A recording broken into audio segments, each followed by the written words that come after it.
Some may find the following disturbing. Discretion is advised. Put the children to bed. It's time for Dan and Aldo to bare their souls.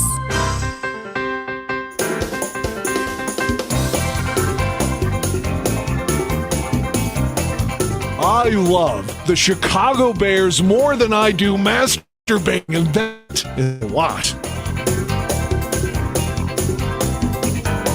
Then, with 3 seconds left, Bob Avellini throws a 30-something-yard touchdown pass to Greg Latta, and the Bears win, and I literally shit my pants. I swear to God, I literally did.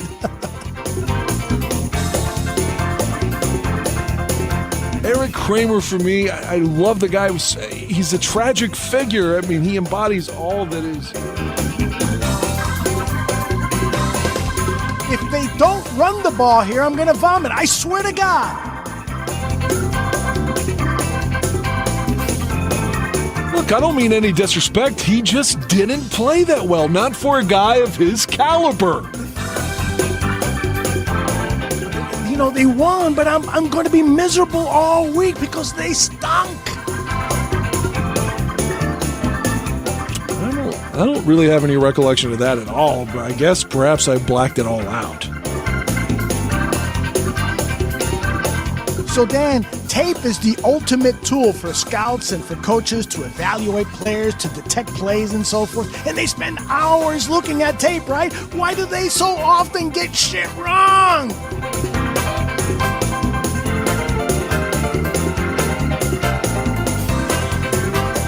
Ladies and gentlemen, Dan and Aldo.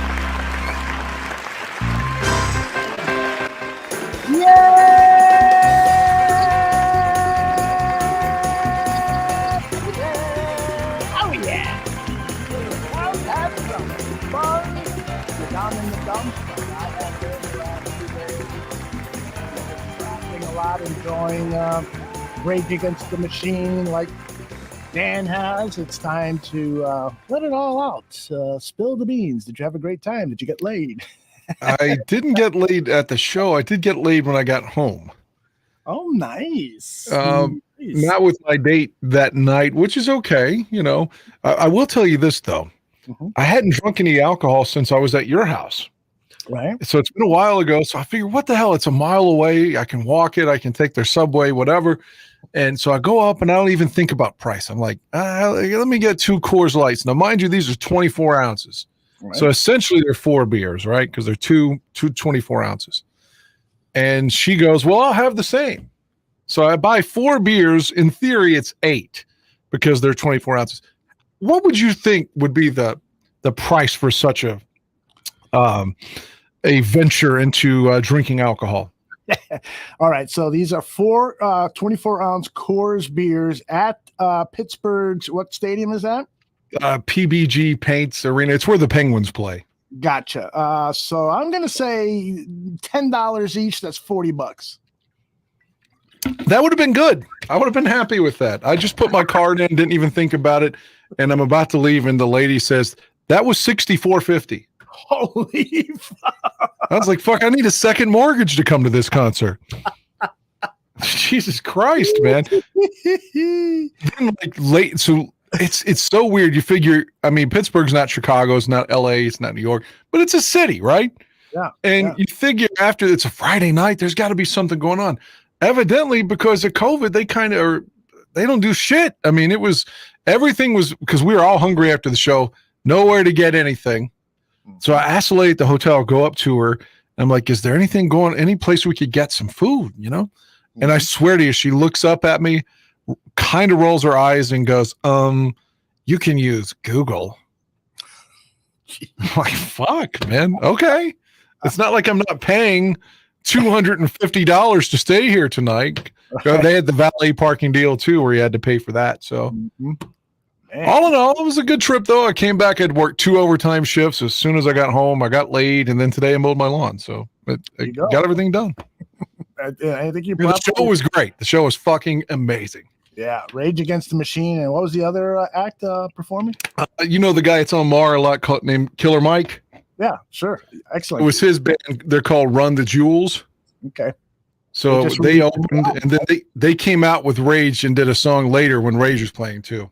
Awesome. That sounds like a great show. Oh, it was awesome. The only thing in Pittsburgh that was affordable was their subway for, I don't know if it's COVID related, but their subway's free right now. Really? You could see when you get in where the thing used to take your fare card. Mm-hmm. But it's just free now. I don't know how long that's going to be or what the deal is, but thankfully that was affordable. Oh, wow. That sounds awesome, dude. Everything else was extremely expensive. I was going to say, it makes up for the fucking $18 beers you pay for. Oh, my God. I mean, obviously I didn't get any more after that.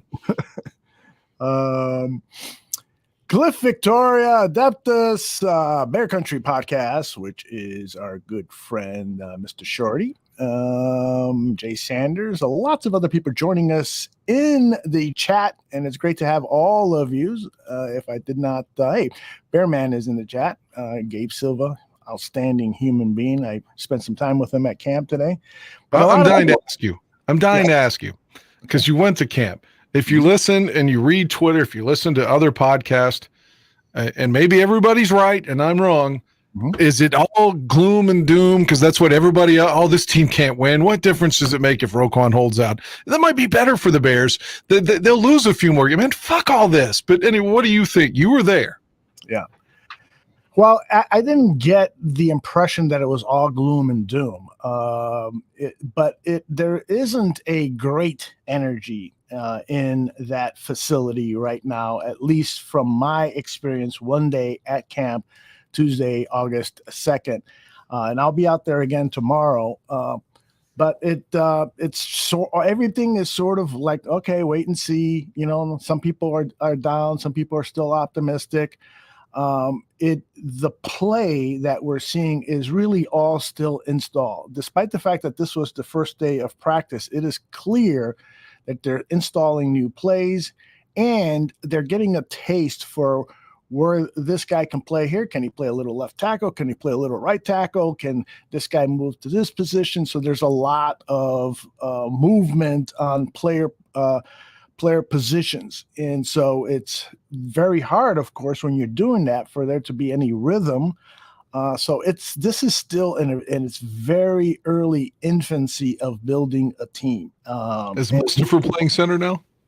Mustafa played some center today along with Doug Kramer, but Mustafa started the day at center today from what I could tell. Now, one of the bad things about the Hallis Hall experience today was they had practice at fields 1 and 2. Last week was all 3 and 4. So my first taste of being at Hallis Hall was the practice was on the further field from the stands where probably 80% of the fans were at.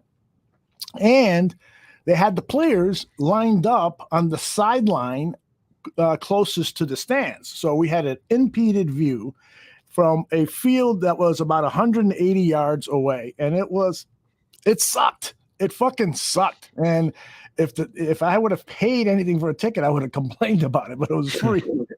So it was hard to make things out that were happening out there with players in the way, and it's such a distance. Tomorrow I'll be taking my binoculars, but hopefully they'll be in the closer field. But I'll tell you this, my experience at Bourbonnais, despite the fact that I don't love crowds, and there were typically anywhere between 15,000 to 20,000+ at Bourbonnais, my experience there was so much better than the experience at Hallis Hall, despite the fact that it is a state-of-the-art facility, that it looks good to the eye. But I was overall a little disappointed with the overall experience, primarily because the field was so far away and it was difficult to ascertain what was going on. And Adeptus is right. Got to bring those binoculars and spotting scopes. It's fucking lame. You're right. But Skux was there, and he smartly brought his binoculars. So he might be a better judge of what was seen today than I am. Was the bricklayer there? Was the bricklayer? Who's the bricklayer? Greg Braggs. Oh, no, I didn't see him. Didn't see Greg at all. But that's not to say he wasn't there. I didn't see him post anything on Twitter either, so maybe he wasn't there. the guy has to work sometime. Yeah, I guess so. It's so funny because, Bears cap, and he loves to be there, but it's during the summertime, which is the busiest time of the year for his profession. So I don't know how he gets out there as often as he does, but God bless him. And God bless him for turning me on to Greg Ilkins. I want to say his last name. I think I screwed it up last week too. But he provided the passes, and that was very, very nice of him. I'd like to get Greg on because, like I said last week, Greg Elkins, because as I said last week, this guy, he got his season tickets. The family got the season tickets directly from George Halas. So he's got some great stories to share. Greg Ilkin, Elkin. If you want to follow him on Twitter, he's got good stuff there. He's at GELKIN24, Greg Ilkin. And what else? Maybe if you get to know him, he'll send you some passes to Alice Hall. But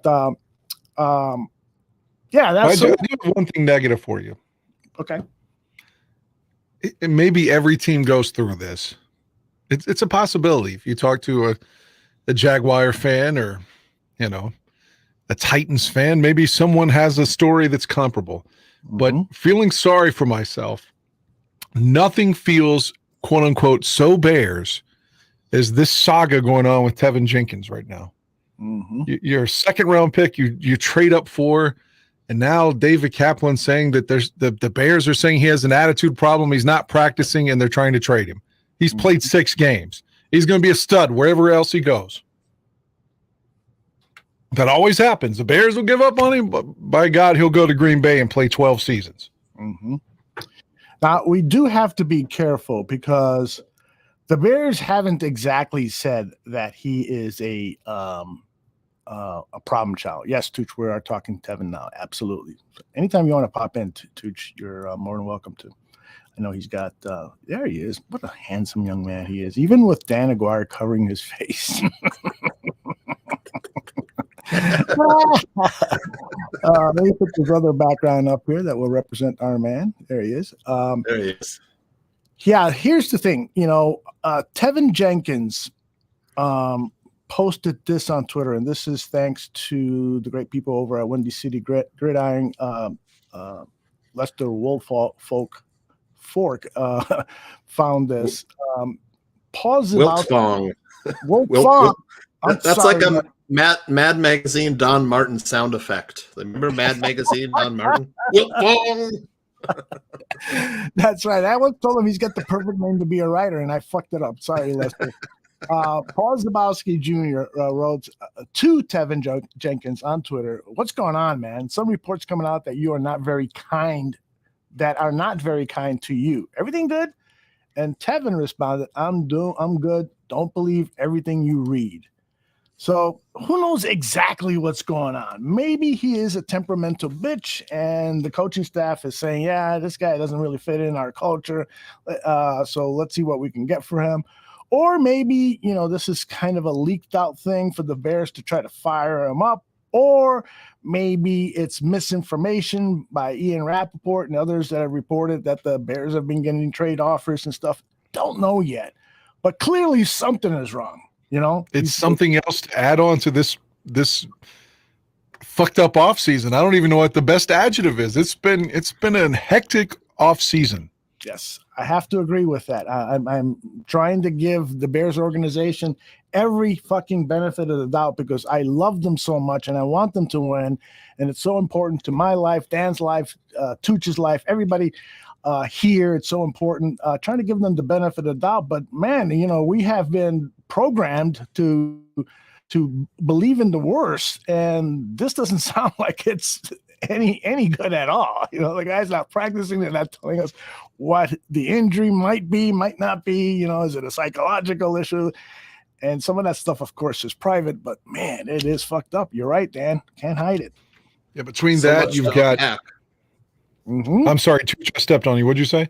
I would say there's so much to unpack with this. Yeah, exactly. It is really fucking weird. Swirling winds of controversy. Yeah, and then you throw on Bear style. and couple that with Roquan. Yep. Yeah.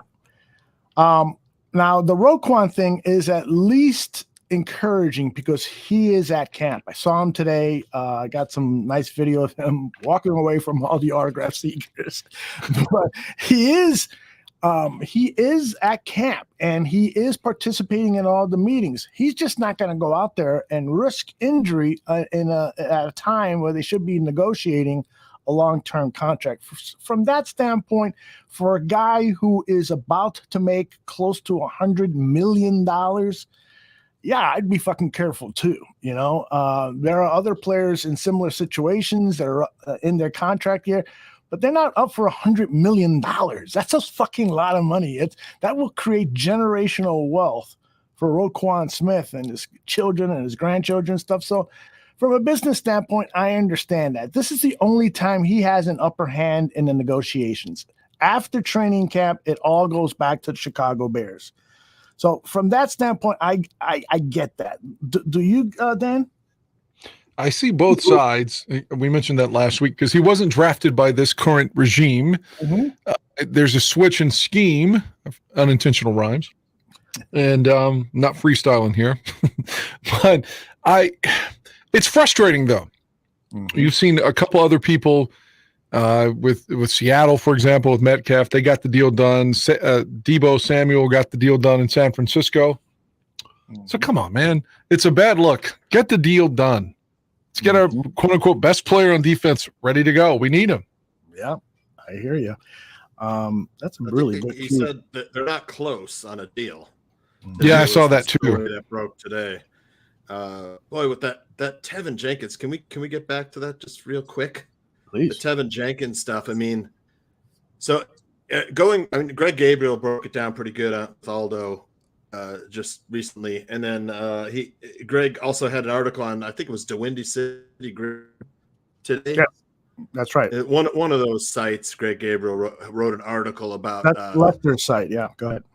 Right, and how he said that he had talked to some GMs around the league, getting some kind of info on what they thought, and they thought Tevin, bad football character, so that's out there. And then you saw him; he was benched, or moved to the second string earlier, I think, right in OTAs. And then now this comes out that the trade talk, like Greg Gabriel said, if it's coming from Rappaport and Schefter, there's some weight to it. So either they got bad information, or because Bears could be putting this out there, whether to light a fire under Tevin, or there is actual trade talks. And then, of course, what is it? Adeptus said in the chat room, Wirfs went down in Tampa Bay, so that could be a landing spot for him. But Greg Gabriel made the point that this regime doesn't have any ties to Tevin Jenkins. They're not beholden to keep him there. Would it be a shame that we traded up to get Tevin Jenkins and wasted draft cap? This management team doesn't care. They don't care. They just want guys in here who are going to play and win. That may be, bad news for Bears fans who really like this kid. Maybe think we haven't given him enough chance, but we're not there every day watching how this kid works, what he says, what his attitude is. I know he came out and said, don't believe everything he reads, which would lean people who are reading between the lines as this is maybe a motivational tactic. If they did trade him, that would be the kind of message that you want to send to the rest of the team. Stay in line. You better focus. Or, we don't care. You're out of here. That's just my thoughts on the situation right now. We won't know until it all plays out. Yeah.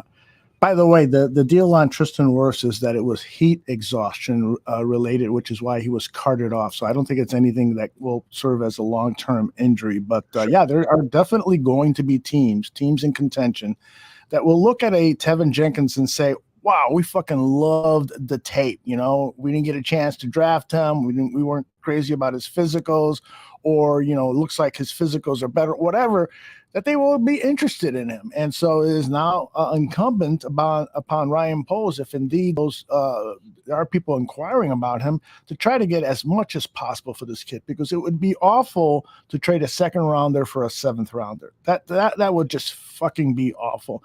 This guy then, and Dan knows this, because he loves chanting this. He will come back and destroy the Bears, right, Dan? He will stop every pass rusher on the Bears for the history and history. He'll always have that the fuck you game. Colombo. I don't know if Colombo really had that game per se, but he definitely had a solid career with Dallas after the Bears gave up on him. Mm-hmm. Yep. And Danny, I actually want to ask you, this is kind of like the Bears' history with offensive tackles that they draft high, kind of, isn't it? At least recent history. I mean, we haven't really had a high left tackle or offensive Chris tackle. Williams. Right. We haven't had one work out since Jimbo Covert. If I'm right, Aldo, was that the last one that worked out? Keith Van Horn. That was a long time ago. Yeah, Van Horn and Covert, but that's like 40 years ago. All this started with Stan Thomas. Stan Thomas, Chris Williams, Gabe Karimi, Mark Colombo. Who else? I mean, the best tackle that worked out, the two actually best recent tackles that work. Usually we have to acquire guys like Andy Heck or John Tate or somebody like this from other teams. Or Big Cat. Big Cat got moved from defense. Yeah. Right. Undrafted free agent from Cheney State. But he had size. A lot of defensive tackles. That dude was just so big, I couldn't get around him. And then the other one would be Charles Leno, right? Debatable whether or not he was great. But I mean, he played quite a few snaps for the Bears, so I gotta throw him in there. Mm-hmm. Yeah, poor Big Cat Williams had to go through all those losses to Green Bay because he was with the Bears in 91, 92-ish, the end of Ditka's run, and then they moved him to offense, and he became a stud. But he was there through all of those Wani teams that just couldn't win. I mean, 10 straight losses, and then I think his last year was 02. With that horrible year at Champaign. So, yeah, he was on a lot of bad Bears football teams. Shout out to Big Cat Williams for solid career on a shit team. Indeed.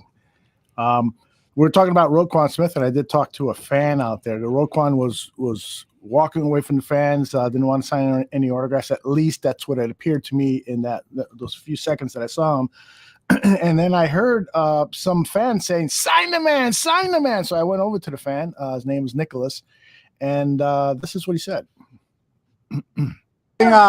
Just chanting out, Roquan, pay the man. Tell me why you think he's so valuable to the Bears. Top 5 linebacker in the league. We need him. Key part of our defense, especially if we want to stay elite. And it's a building block to our future. Especially we got a young quarterback with Fields. Roquan, we're going to need him down the line. Like I said, top 5 in the league. Pay that man. Do you worry that the time that he's missing out here could impact his season in a negative way? No, I don't, because I believe he's a professional. He's still preparing as always, and of course, like I said, I think no matter what time, whenever he's ready to go, he'll be ready to go, and he'll be getting down to business. All right, Nicholas. Thank you. Thank you, man. Nicholas looks like Charles Woodson. He does. He does. You think it was Charles Woodson? I've met Charles Woodson once now, so there's a definitely height difference there. But Nicholas is a very cool guy. Met a lot of cool people. Yes, sir. Do you think there's a chance Roquan plays under the franchise tag this season? Well, he is still under contract in his fifth year of his contract, so he cannot be franchise tag. Right, it would be next. Yeah, right. Yeah, and he would have to or not play football or be traded. And the franchise tag, it would be interesting because if he gets moved to that will linebacker, I think the franchise tag on will linebackers, it pays less than a middle linebacker. So that might be perhaps why he is even hungrier to sign a long-term contract, because he doesn't want to get tagged and get screwed from being paid less because of the position he plays. So something to consider. The next question would be like, would he hold out if he doesn't get a deal for the whole season? I don't think so, Tooch. I really don't. I think the reason that he is there is because he is showing his commitment to the team. But you certainly, we saw what happened with Allen Robinson. I don't think Allen Robinson quit last year, although it certainly did seem on some plays. I think he was nursing an injury, but I also thought that his relationship with the organization had ruptured to the point where he wasn't there 100% mentally. So I'd hate to see that happen with a guy like Roquan Smith. I don't think that'll happen with Roquan. I think that if they don't reach a contract agreement by the end of training camp, I think he will be suited up for game one. But I'd love to see us steal at least one of these two games against the 49ers and the Packers, and the chances reduce greatly if Roquan Smith isn't practicing with Nicholas Morrow. And by the way, if anybody were to ask me, what was the highlight of the day for you in terms of what you saw? Nicholas Morrow. Holy effing fuck. Now, I didn't get to see his performance on the field very much and very well, but every fucking drill he was running, he was fucking magnificent. Power, explosiveness, quickness, hustling like hell. And in fact, everybody was hustling, which was great to see. A vast difference from the Matt Nagy camps, the last two that I saw in person. So Nicholas Morrow is a special player, and I'd love to see him lining up alongside Roquan Smith. That could be a special linebacking. He's going to have that dot on the helmet. He's the one that's going to get the communication with the coordinator. Mm-hmm. Is that correct? I mean, he's the one calling the plays essentially on the field. Yes. Nicholas Morrow is correct. Yeah. So that also maybe cuts down on Roquan's money. Mm-hmm. Dude, you're not even calling the plays. I mean, that sounds so frivolous, but in some regards, are you the team leader on defense if you're not even the one calling the signals? I can see the Bears saying that to be tight. Yes. Very good point. Do you think, well, isn't it like a minimum of games he can play to get credit for his fifth year? I think it's like 6 or 10. You know, if he were to hold out 6 games and play 10, he gets credit for his fifth year, you know? Yeah, that is a good point. It upset Aldo so much he just got up and left. I'm sorry, Aldo. Could you see Roquan getting traded? If they can't work out a deal, I mean, I guess it's plausible. I don't want it to manifest, but yeah. Aldo, I thought you were so upset by this conversation. You said, "Fuck it, I'm getting up and I'm leaving." You know what's happening? Somebody in the chat room had said, "Fuck Aldo, I can hear your lip smacking, your tongue smacking," and that's what I've been hearing. And so I said, I better get something to drink because I'm going to turn off the audience and gross them out with Cottonmouth. Exactly. All that weed. Probably so, although I haven't smoked in 24 hours. Yeah, Danny and I were talking about how Roquan played that minimum was it like 6 or 10 games to get credit for a fifth season. You know, could you see that happening? Oh, like that's yeah. kind of what I mean by holding out. But I mean, and then next year, you know, either have to play under the franchise tag or be traded or sign a deal. You know, that's a good point. I didn't think about that, but yeah, I could see that happen. I mean, who knows with Roquan? He's his own agent. Him and his mother apparently negotiating these contracts. So, do they even know all of the tricks you can play that agents play? I don't know. This is a mystery wrapped in enigma. Blah blah blah. All right, guys, I got some audio from today's practices and a couple of things from last week that I wanted to share. Lots of press conferences too today. Yeah, Right. We saw Robert Quinn. Yes, we did see a Robert Quinn sighting. Let's see if I got a Quinn. That dude he's chill, man. It's like, oh my gosh, he was. I thought he was half asleep. I know, it's like he takes it down on me with the press, but he is such a cool dude, man. I'd love to hang out with this guy at a bar. But he was asked, does he think that missing OTAs meant, that he was behind? Didn't really matter. I'm pretty much caught up. I know when they call a play, I know what I'm supposed to do and kind of anticipate, the checks and stuff like that. So, just study the playbook when you're not in here, and when you're out there, it just makes everything click even better. So, like I said, it's kind of how I just work things. Is that just experience, or is OTAs and off-season just overrated?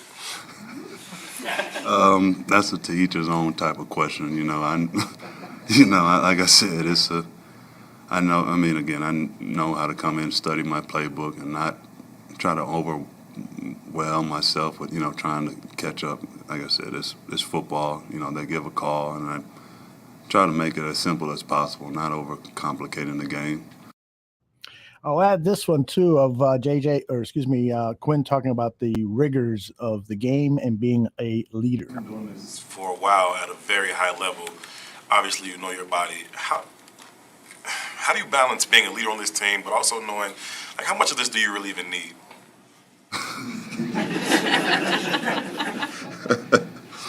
I guess the best way to answer that is I just try to lead by examples. You know, as you can probably tell, I'm not a huge talker anyway, so I just try to lead by example. And while I'm out there, you still got to work your craft. It's not automatic, so you still got to go out there and work your craft, no matter what you're doing or who you are. You still got to go out there and make sure, you can execute at the highest level and at the high speed. Robert, He looks so small sitting there. He reminded me of like a late 80s NBA player. He'd be like, all right, folks, coming up next, Alex English and Denver Nuggets sixth man, Robert Quinn. He looks like a basketball player sitting there. That is true. But he The mighty Quinn. Yeah, that's. I'm surprised that nickname hasn't stuck. Dan. I've tried. You have tried. Nobody's tried more than you have. But this guy definitely is a team leader. I do believe that this team can definitely pull off upsets in those first two games because of guys like Robert Quinn and what this defense is shaping up to be. There's been some people on Twitter posting things about, the Bears haven't given Justin Fields the adequate support. Somebody from OTC over the cap put up a graphic that the Bears had invested amongst the least of any team in the NFL on their offense during this offseason. But I understand this philosophy, and Jordan, our good friend and host of Bears Necessities, said, it's typical of the Bears not acquiring a quarterback and not investing in him by giving him a supporting cast. And that's a legitimate argument because that's something that we've seen in the past. But I do want to give this team some leeway on that because I think that what they saw on tape is what Dan Aguirre saw and Tooch saw and everybody else saw is that this Bears defense is just really fucking well known for taking siestas and blowing leads that the team had in the fourth quarter or just not making the big play. And so a lot of that had to do with the secondary that was not capable of guarding stellar wide receivers. And so when the draft fell the way that it did, you had guys on the board who they loved, Brisker and Gordon. And both of those guys have been stars in camp. So it made sense. And then they addressed the offense in the third round with a guy who has been having some sensational camp moments with his blazing speed and showing how dangerous this guy can be in a safe, conservative offense. So, I think I'm actually leaning more towards Dan that maybe we can compete for a playoff because the way this team has been assembled. The worrisome thing, of course, is the bad luck that we've had. All of these blemishes with players. Like a broken finger in practice immediately with your center. God, yeah. It's like one of the biggest acquisitions, if not the biggest acquisition for the offensive line. Lucas Patrick, a center, fucking breaks his thumb and his fucking snapping hand. Good Lord, please help me. It's crazy. Jeez. Like Sanford. Wanted to grab my heart when I saw that. I'm like, oh, this is the big one. I'm not going to make it past this one. Sam Mumford got a horseshoe up his ass. That's right. When you mentioned the lead, like the secondary and blowing leads with the siesta, over the course of my fandom, like I just have visions of certain secondary men always trailing the play and getting burnt. Jeremy Lincoln, Lemuel Stenson. What was that fucking guy? The guy that blew the play with Rodgers in 13, the white guy. Oh my God. Help me out. Cobb touchdown in the big play in 13. Oh God. Yeah. He got his career into the stiff arm, thankfully, on Monday Night Football. Just got knocked the fuck out. Chris Conte, yeah. Chris Conte, and then Jackson. who's always trailing the play when someone's about to score. Like, hopefully with Brisker and, like, to your point with Gordon, I mean, we can button this shit up. And I don't know why I say it every week. I don't know why we can't be better. It just feels like we're going to be better. Yep. Nomad is asking me who really stood out in camp, and I mentioned Nick Morrow earlier, but the entire defensive backfield had another outstanding day. And Jalen Johnson came over to sign autographs, and he was in such great spirits, and he led the happy birthday chants to a little kid while he was signing autographs. He was answering questions. I asked him, I've got video from me asking him, what do you think about the orange helmets? And he says, well, I'll wait till I try it on and see how good I look on it. So he was just really bubbly with his personality. And so he was asked today at the press conference, has the defense won every practice so far? Yeah, we ain't lost a day yet, if you ask me. Why not? I mean, you guys. I don't know. We be busting them. So, I mean, I don't know. We just bring the juice, really. I mean, the offense, they're going to score, but, it's hard because there's no true sacks or anything like that. So, they get happy after they score a touchdown after a sack, but, it is what it is. You had any interceptions that you should have had that didn't count? Or? That didn't count? Yeah. No, all my picks count. Jalen Johnson looks like Ricky Williams. I can see that. Ditka's Ricky Williams. Oh, yeah. A little bit. I can see that. But for some reason, I picture Ricky Williams having the head the size of the room that I'm in. Ricky Williams had, I don't know for a fact because I've never seen him in person, but Ricky Williams always struck me as a guy who had a huge cabeza, man. Just fucking huge. But anyways, Didn't he wear a wedding dress with the picture with Ditka? He wore a wedding dress, right? Yes, that was on ESPN, the magazine, if I recall. Right. That's right. He traded all his draft picks for Ricky Williams, and you're talking about a marriage there. Didn't work out. That's the dumbest draft move ever. I don't know if Ricky would have been like the guy he was by the time he got to the Dolphins in like 2002. If that's the guy that Ditka had in 99 running over motherfuckers, scoring 20 touchdowns, everyone would applaud his draft. Mm-hmm. I think Ditka at the time thought, this is Walter. This is Walter Part 2. Mm-hmm. And he took a swing at it. I applaud him for the guts, man. Yeah, it was definitely a gutsy move. I think he gave up too much. I think he probably went in there and said, I'll trade my whole entire draft. You what? Okay, yeah, we'll take it. And he probably should have negotiated a little better. But be that as it may, I don't think it was a terrible move. I don't think it was a stupid move. That was football at the time. Find yourself a back who can carry the ball 30 times a day, keep the defense off the field, and that's how you won football games back then. And if he just had a quarterback too. Mm-hmm. Instead of all the Billy Joes. Mm-hmm. Back to this whole topic of the defense being ahead of the offense. Luke Getsy was asked about that late last week. I don't think it's necessarily that they're ahead. Luke, talk to me with your very mouth. I don't think it's necessarily that they're ahead. I think it's just, again, it's to go back to that helmet thing, man. I think a D-line has an advantage over an offensive lineman whenever when you're not wearing pads. It is what it is, why we don't run the ball as much when we're in this situation. So that part of it is all real. That part of it's real. But as far as being further along, I don't think so.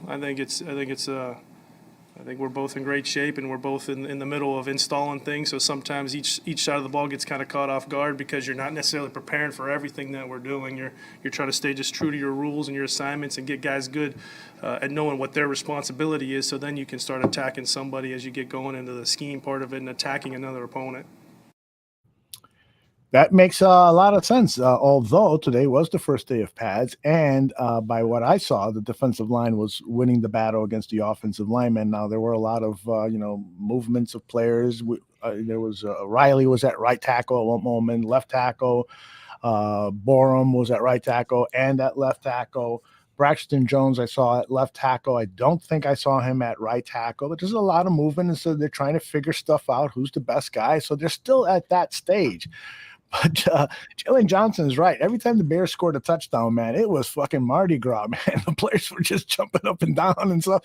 And I could see why the defense is thinking to themselves, these motherfuckers, rubbing it in our faces, and we really can't lay them out like we would in a real game. So I totally get if he had any frustration of that. I think he was being good-spirited with that whole thing.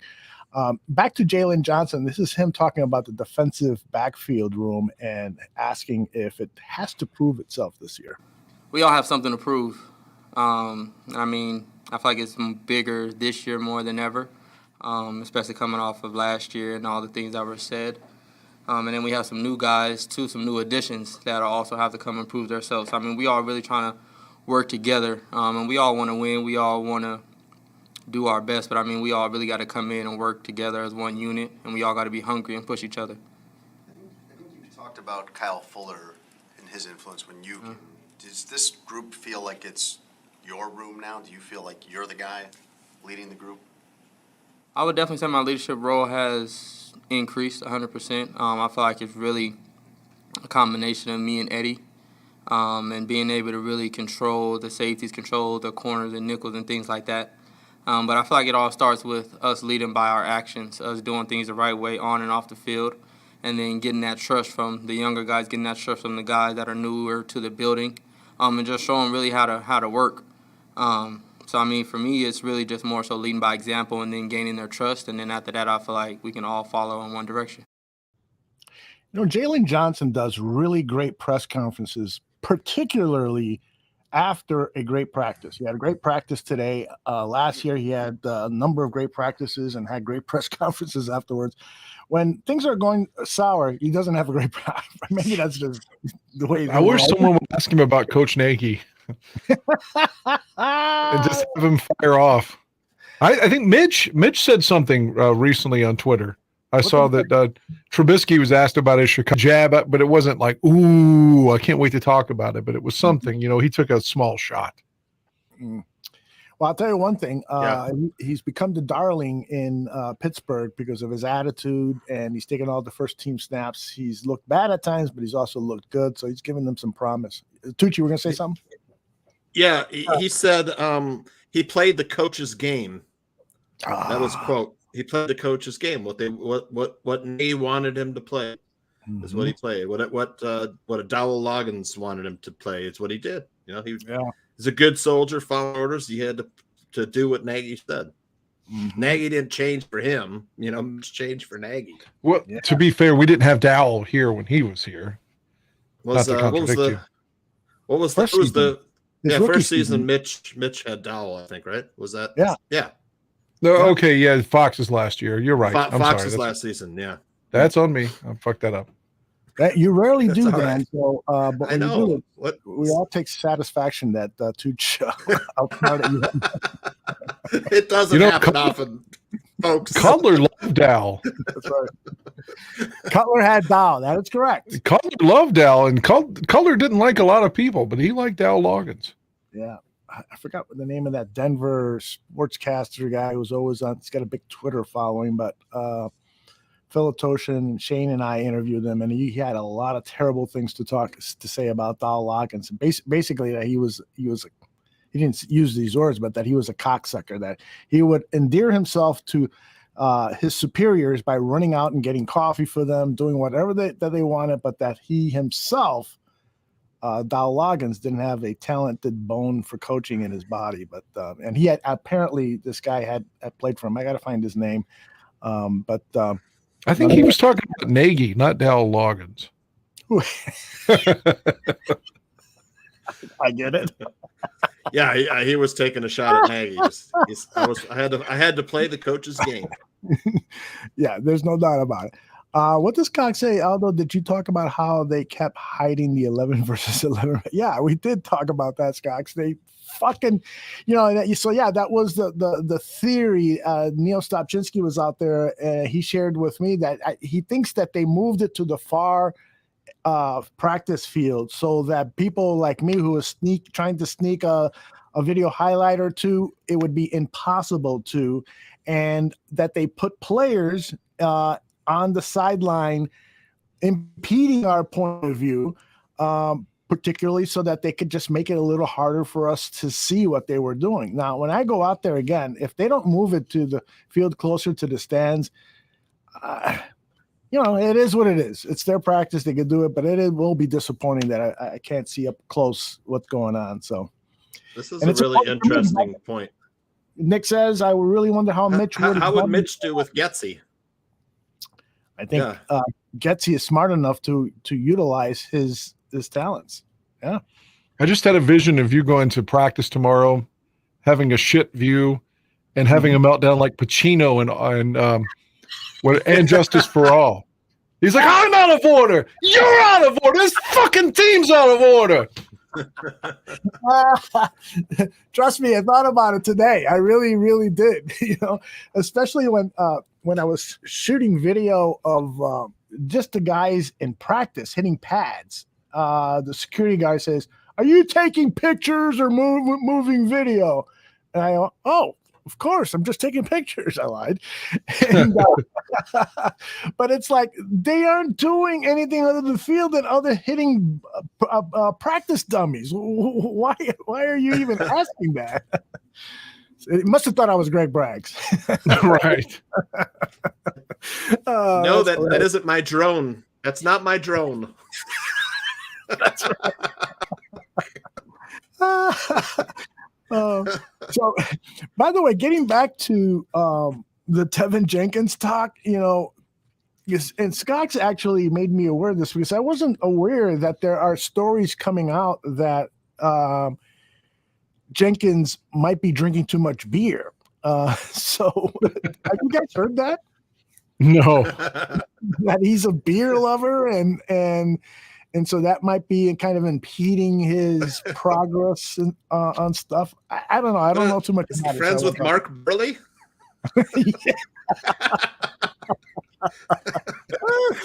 I shared a story with Scott, and I think I've shared it on this show before, is my mom used to be head of housekeeping for certain floors at the Conrad Hilton, the hotel that the Bears would stay at the night before the game. And this was all the way back to the 80s. And when William Perry's room, she would go into William Perry's room, and there was 2 empty cases of beer. And I would say, well, he probably had people over. And she goes, no, Aldo, it's every week. Every time they stay, his room is always, there's like 40 empty beer cans, and there's no sign that anybody else was in the room. So she's basically claiming that Perry was putting away 40 beers a night before a game. So, wow. Remember the commercial was him chugging Coca-Cola.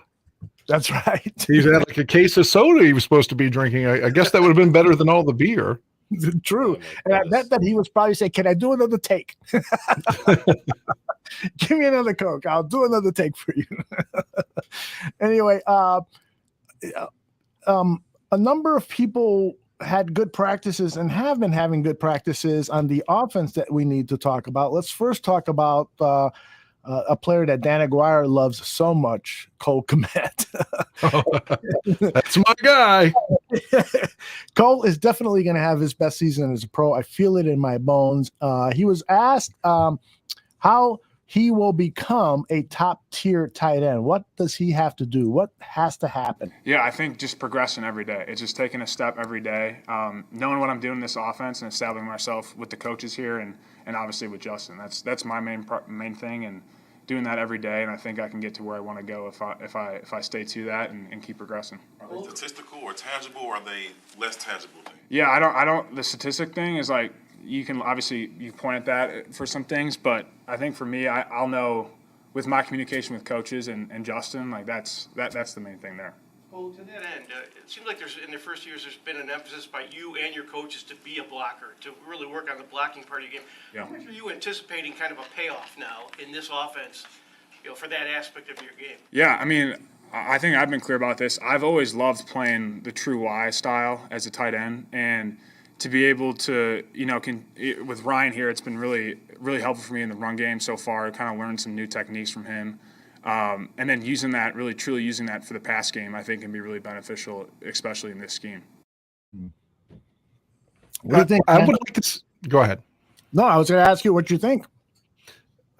I just kept thinking, I probably should have been listening closer to what he said there, but I kept thinking if there was any way to like extrapolate out statistics, because I don't know how many catches he had last year, but it felt like overwhelmingly his statistics are always accrued while the Bears are down 10 plus in the fourth quarter.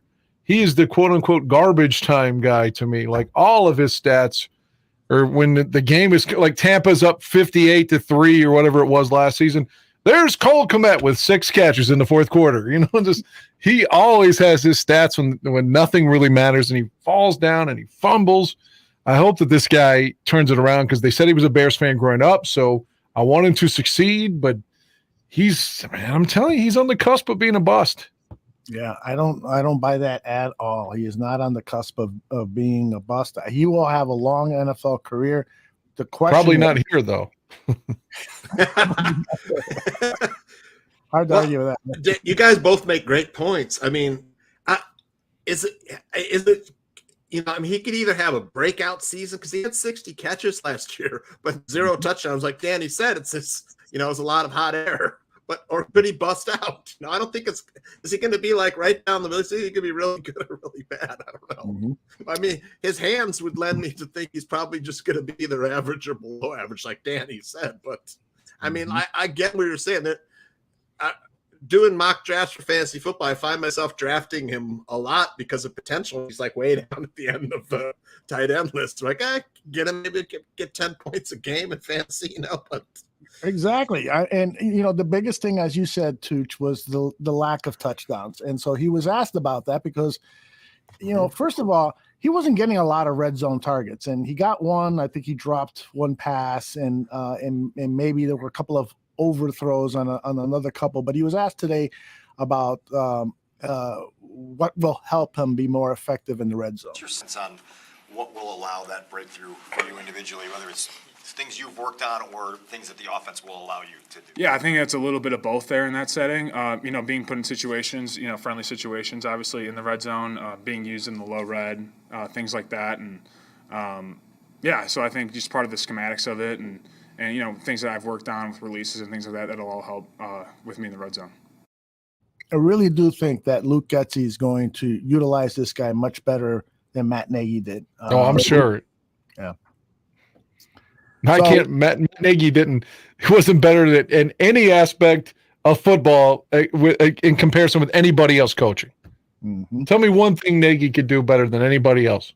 He came up with that double boom speak thing. I thought that boom thing was really cool. I don't think there's ever been a head coach in Bears history who came up with a really good locker room, you know, celebration. Boom. He wore a visor well. What was that? He wore a visor well. It's like, why do bald guys wear visors? No, it's like, isn't the point to like cover the bald head? Yeah. I think they want cancer. It's the only thing I can think of. I want to die. I'm a terrible guy. Nagy. It's so Nagy. It made 0 sense. You know. And neither did Club Dub when you're like 3-13, you know, right. Whatever. Yeah, it was weird because we asked players about that, and they kind of chastised us. You know, that's our celebration. It has nothing to do with you guys. Well, then stop fucking sending out videos from your celebrations out on social media, because then we become a part of it. But nonetheless, I don't know. Ever since Gruden mocked them in 2019 in London, he's like, well, I don't have a disco ball, but I can fucking dance or whatever, mocking it. It's just like, it felt like from that moment on, Nagy was an impotent fucking cock in Chicago, unable to do anything. It's a good way of putting it, Dan. So, Danny, can I ask Danny a question? I remember when after year 2, I wanted Nagy gone. We still would have Mitch. So if Mitch worked with Getsy, do you think Mitch could have been successful? Maybe he's still here. He signs a second deal with Chicago. Mm-hmm. I'm open to any thought process, because I am of the mindset that Mitch had to overcome his coaching, which is part of why I keep telling you I think the Bears can win this year, because we have adults coaching the team now, not someone like me. It's just like, oh, I'm great at fucking Madden. So I should be the coach. That's kind of the way Nagy felt like to me. I can beat you 51-8 on Madden. I just made up that score. I don't know where it came from. I totally agree with that. For a head NFL head coach, he was a really good Madden player. Right? Yeah, he was so underqualified. It's embarrassing. I think, again, he's the worst coach we've ever had in my lifetime. Yeah. For sure. I think he makes Mark Trestman look like Vince Lombardi. Yeah. No, I agree. I mean, he was the Stengali of Bears coaches, Aldo. He would hypnotize people to think that he was good. He would always be like, I was coach of the year. That's what he's going to crutch on the rest of his life. A lot of people will criticize us for picking on, well, that guy is gone. Why are we talking about it? Because it's fun. And it's a way, it's cathartic. It is. That's the one. Having to deal with this fucking guy for 4 years when you had a team that was on the cusp of winning a Super Bowl or at least contending for deep playoff positioning, and you got this one guy holding the team back. Mm-hmm. It's a lot to swallow, man. When you especially run a team that for years is perennially losing, and then you have something finally, and this guy shit it all away. Yeah, Ryan Pace wasn't much better. Truth. But it just feels. If Tevin Jenkins becomes a bust, then Ryan Pace is going to go down as the worst fucking general manager in Bears history. Well, we've only had a few, right? True. Out of the 3 that we've had. Well, he makes Jerry Angelo look like Al Davis. How about that? In terms of how great he can draft and stuff. Aldo, I want to ask you a Ryan Pace question. Ryan Pace was always trading draft picks. Do you think it was like desperation? He was like, I'm about to lose my job. Maybe George McCaskey was like dropping comments and hints and stuff, and like Ryan Pace, I got to do something. Fuck, he's like always trading up. He never trade. We finally get Poles here. In my opinion, Poles traded back too much, at the last, on the third day. But at least I'll expand on that. Trading back. Yeah. Other than Fields, and again, I guess the jury's still out on Justin. I'm obviously on Team Fields, but he's still got a lot to prove. But of all the players that Ryan Pace traded up for, the Anthony Millers and Tevin Jenkins, did any of them pan out? The ones he gave up a draft pick to move up to get? Any of them? David Montgomery. Did he trade up to get Montgomery? Yeah, he traded up for Montgomery. Yep. Oh, that's a good one then. Yeah, he traded up for Tevin Jenkins. Yeah, that's Anthony to 39. But no, I'm not. I'm just saying that was another one that was a miss. Yeah. So he's 1-1. Anthony Miller. Right. See, but the thing about David Montgomery, unless Anthony they have Miller. intel, Anthony Miller was the worst, right? I got flamed on Barroom for saying I didn't like the pick. I wanted Harold Landry, Chachi and I back then. And everyone was like, oh, Anthony Miller. Yeah, I was like, I don't know. Phil loved Anthony Miller. I know. Tooch, you came on. Our podcast, our Draft Day podcast, and Danny Sherman and Phil Toshin both disagreed with you mightily. They were like, you don't know what you're talking about, and you ended up being right. The guy has wanted Harold Landry. Yeah, and that would have been a good, very good pick. Everybody kept saying that night, Anthony Miller is Steve Smith. Mm-hmm. He's the next Steve Smith from Carolina or Baltimore or wherever, But I'm not going to say I was some expert because I don't watch college football, but it felt like a stretch to me at the time. But I'm not proved to be correct. Mm-hmm. I wanted to talk about the wide receiver core. Let's of course start with the number one wide receiver on the team, Darnell Mooney. He is having again another excellent camp. And so much is being made out of this, all these workouts that Fields and Mooney have had away from Hallis Hall, away from football, and down in Atlanta, working out together. And the chemistry that they're building is just growing and growing and growing. And I remember when Ryan Poles was asked about what's most important for a second-year quarterback, and Poles said, we have actually done research on this, and we find that the most important thing is that they we find that person a reliable, dependable receiver for those moments where you really need to pick up a first down. So with Mahomes, it was Travis Kelce, et cetera, et cetera, et cetera. So he's coming into a situation, poses, where he's already got that in Darnell Mooney. This is Luke Getsy on Mooney. Yeah, being within the division, I got to see him a lot, right? And so you watch a lot of film with a guy, and I've always been impressed with him. And then you've kind of got to see him get better each year. And he's capable of doing a lot of different things. I think that's what's so cool about him. I think he's a guy who can line up outside and beat someone in a one-on-one. He can run by you because he's fast enough, and he can play in the slot and do a bunch of those things.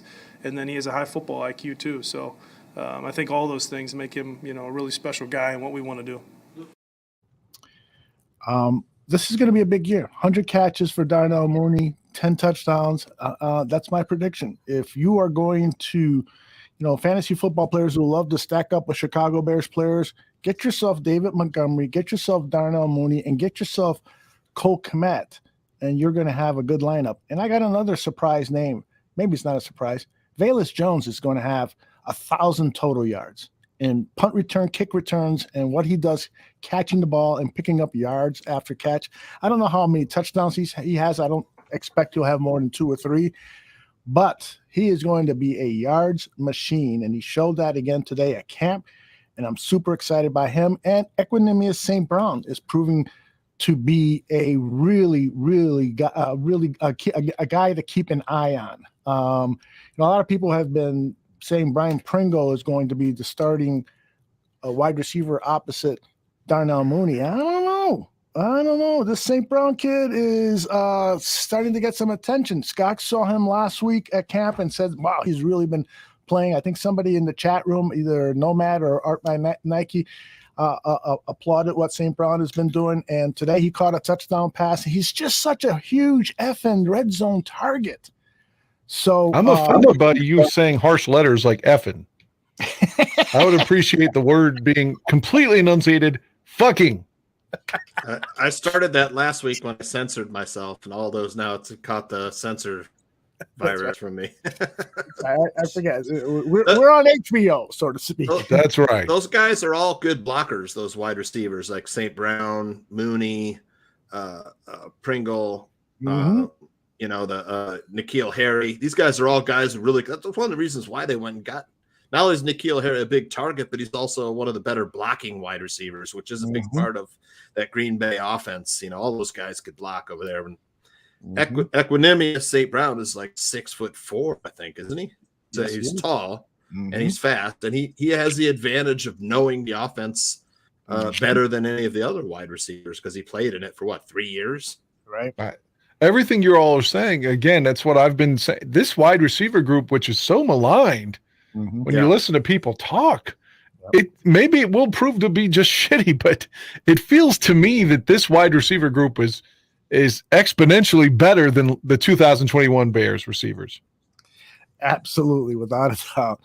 Yeah, I don't know why I said freaking. It's starting to bother me out there. Maybe you're thinking of William Freakin. Barrelissimo was a big St. Brown fan when he was coming out in the draft. I put this guy over the whole offseason talking about he was a great acquisition. Who said that? I did. I mean, the whole offseason I told you I thought that the lack of money he was given, the fact that our offensive coordinator was from Green Bay, that they must have vouched for him, and that he came here on a deal that said, I'm here to prove that I'm better than what you think and that I'm hungry. So I liked the acquisition from the jump. Yeah, I'm with you on that. I think we know who the wide receivers are going to be on this team. I think pretty much, at least the top 5.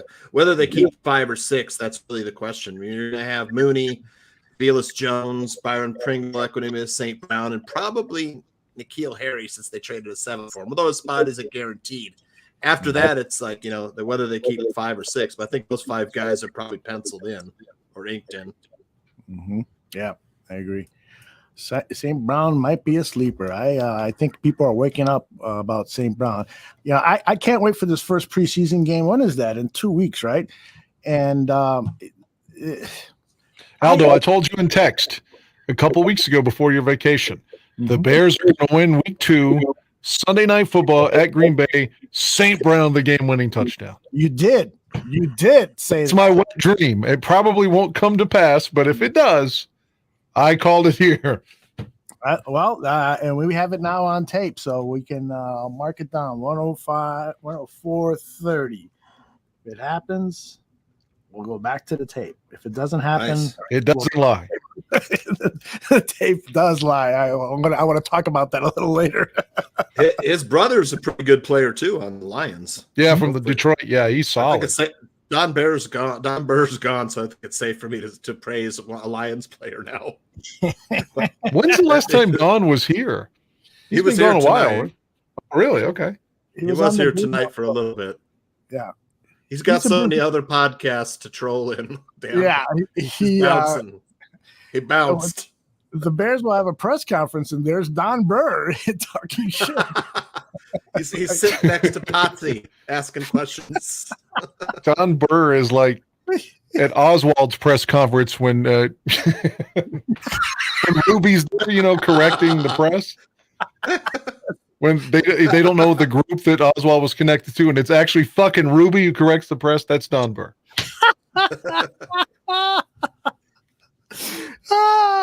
He's like Ruby saying, "I'm a patsy," and Don Burr saying, "No, you're not. Go Detroit versus everybody." Remember a few weeks ago when someone in the chat room said, "I don't even wonder." It sounds like I'm saying this, but it was typed in the chat room that to get a warm meal in his stomach, a lot of times he often sucked guys off to get the semen in his. I didn't say that. Somebody said that. It wasn't me. But I thought it was one of the funniest things I'd ever heard. The substitute for a warm meal would be some warm cum. We've got this new setup now where Dan can actually see the comments in the comments. So this is great because you can see some of the great humor our followers have. Let's see. Do I have anything else? I got tons of other sound bites, but let's see within the context. Oh, let's talk about Nikhil Harry, who Tooch brought up. This was Getsy talking about Harry late last week, 5 days ago. No, I mean, read about a guy, right? And you're in the draft process, and then you all that stuff. But when he gets him in front of you, and you're like, "Whoa, this dude's he's a big, thick dude." I mean, he's an impressive guy, but even more impressed with his mentality, how he came in here. He came in here with a purpose and. To be here for a week basically and grab that playbook and to be as far along as he is already. I'm very impressed with how he's approached this thing.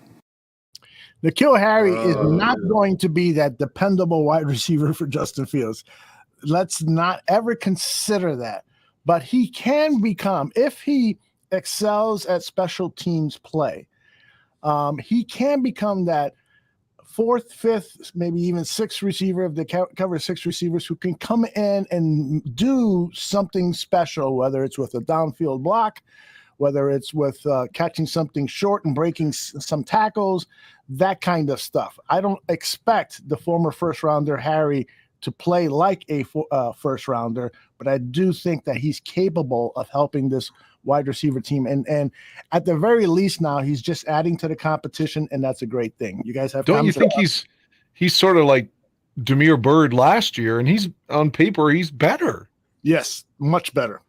St. Brown is better than most of the guys from last season. I just think this wide receiver group is underrated at this point. They've got to prove it, but I don't think that it's as big a problem as everyone is saying. But that's just me being in my fanboy chair. But I think you're right. Yeah, go ahead, Tooch. Yeah, I think you're right.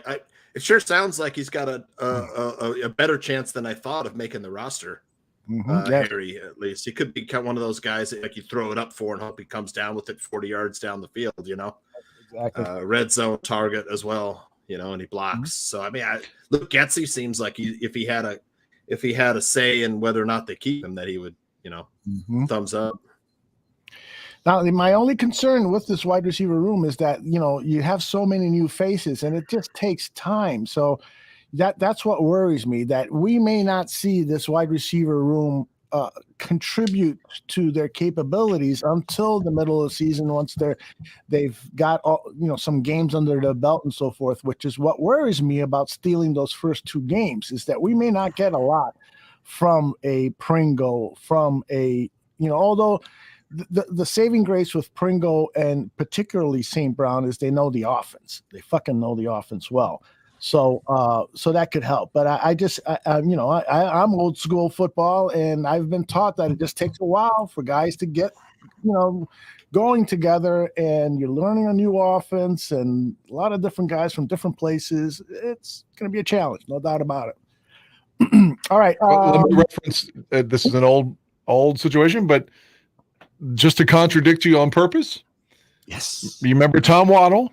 Everyone knows Tom Waddle. Yes, very nice man, great broadcaster, the man's man. Every guy could be Tom Waddle on the field was the way people viewed him, as not very talented, but above and beyond in effort, And of course he was talented. He wouldn't have been but you know what I'm saying? He's sort of like the guy that people in the stands can relate to because he's not very fast. He's white. He's all these things. And I say white because typically white people are slower. That's not a fact. But anyway, my point is he keeps getting cut. Finally, he's in a game in week 1. It's not like he's playing with Harbaugh in the preseason. Back then you have 6 preseason games. He'd have been with P.T. Willis all day long. Mm-hmm. Opening day against Minnesota, though, it's Harbaugh deep to Tom Waddle, touchdown. Probably their first pass together at that time. Of course, they came close after that. But I'm just saying it happens. Somebody, it could be their first game with the organization and they bust out. I mean, I wouldn't be surprised if one of the guys that is new here has a big game against San Francisco is what I'm saying. It's possible. It's been done. Yeah. I'm being asked about Daz Newsome. How did he look from Russell Webster? I really didn't notice him much at all today. I'm not even sure he was on the field, to be honest with you. I used to say that about Eddie Goldman last year. Yeah. I'm not sure if he's on the field. So doesn't mean that he hasn't looked good this camp, but I don't really have much to report about Daz Newsome. So sorry, Russell. Let's see. I think I've run out of sound bites that I really, really wanted to play. Although there was a couple of other things that Jalen Johnson said that I think guys might find of interest. He talks at length here about how he studies other wide receivers to prepare for play in the NFL. I would definitely say it just comes with honestly seeing it a lot, and I feel like I'm one to watch a lot of film and just really just go through. I mean, honestly, I'll get on YouTube. I don't even need to watch the iPad, but just see certain movements, how they run, certain routes. And I mean, eventually everybody has a tendency. Everybody has their go-to move. Everybody has their go-to release. So I mean, really just seeing it and replaying it over and over and over, and then I get to a point where I have my mental imagery and I'll just go throughout my house, eyes closed, working and seeing the movements and again kind of getting the timing down and imagining myself being in front of them. And then when I get there, I mean, it's everything I've already went against. I mean, in my head, I've went against those guys thousands of times within my own imagination. Do you start doing that? Have you already been doing that this offseason, or do you do that when? Oh yeah, nah. That's honestly that's my life. I mean, I can watch a highlight on Twitter and I'll replay it over and over and over and over and over and over and over, and I'll imagine myself covering that route. So I mean, it's really just something that I just do naturally. I don't even really think to do it. I'm just always studying and always imagining how I recover a route. I mean, you guys seen that Stephon Diggs route that they posted and saying he's a good route runner. I've replayed that about 10, 15 times. So, I mean, we might see it, we might not see it, but I know I imagine myself covering routes and different things like that. This defensive backfield, man, is going to be fucking fantastic this year. Fucking fantastic. And again, compared to last season. Mm-hmm. So that's the point. We should be better. Mm-hmm. We should be better. Fields is going to be better. The coach is better. The offensive line should be better. He sands the finger, Lucas Patrick. Mm-hmm. And, you know, the wide receivers we've talked about are better. The secondary is better. This team should be better, Aldo. Mm-hmm. It will be better. First back. The thing that I'm worried about is that they could be better but not have much of an improvement in their one-loss record, which won't be the end of the world. It just means that yes, it will be. Yes, it fucking will be. I love the way you think. I'm going to be 42 in October. Oh, I don't know how many seasons I have left, man. Let's win now. You're old enough to be my son. Well, either way, I just fuck, man. I don't want to throw it. Oh, well, this season doesn't count. That just pisses me off when people say that. I agree with you. Every season counts, and even if you don't have the horses to win a championship, it still counts because you got to lay down a foundation for success. You know I'm sounding like Don Burr here because he's always talking about, they're plotting, they're making all the right moves. But it does appear like the Bears, despite some bad luck with some of their moves, that this fucking draft class is so goddamn impressive. Brisker at safety, Kyler Gordon talking about playing the slot. I mean, he wants to play the slot. Kyler Gordon, a rookie, wants to. I got a soundbite somewhere that maybe I can share with you about that, but that is huge that you are getting a guy with the athleticism that Kyler Gordon has. If you remember when he was drafted, Kyler Gordon was asked, what makes him so twitchy and so forth. His mom made him go to dancing school. He studied ballet and all that stuff. So he's got a gracefulness to his movement. Sounds like Lynn Swan. Yeah, that's a great comparison. And so that gracefulness and movement and ability to mirror what somebody else is doing in that short space in that slot area is fucking huge. Let me see if I can find the soundbite. But you guys, I know Tooch has got to be as excited about Kyler Gordon as I am. Let me see if I can. Loved him coming out. Mm-hmm. I think I talked about him before the draft about how he'd be a good pick the second round as one of the cornerbacks. So if we took cornerback, which was a good possibility, but right. All right, I think I found it. Let me cue this baby up. This is defensive coordinator Alan Williams talking about Kyler Gordon. As I clear my throat. And what the fuck did I do wrong here? Let us see. There he is. All right. Twitchy. He can. So he's asked to describe Kyler Gordon. He can change directions, and he has some size to him, and he's a ball magnet. For some reason, he's always around the football, and he's around the football, and when he is, he turns it over. And he's smart.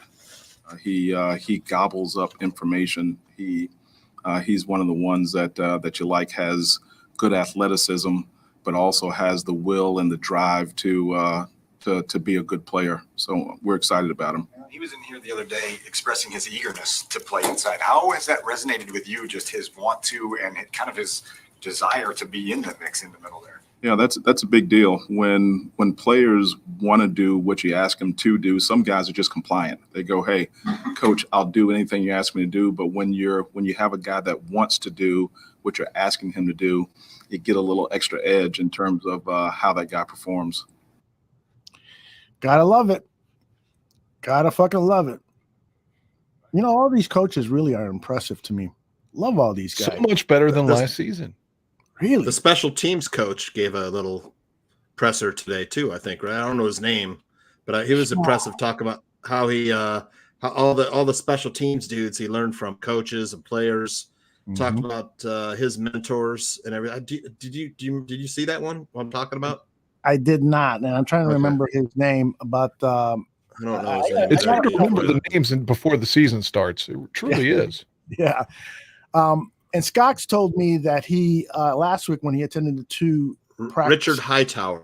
Richard Hightower. Hightower, yeah. Yes, that's exactly. AKA Bubba Smith. Yeah, that's right.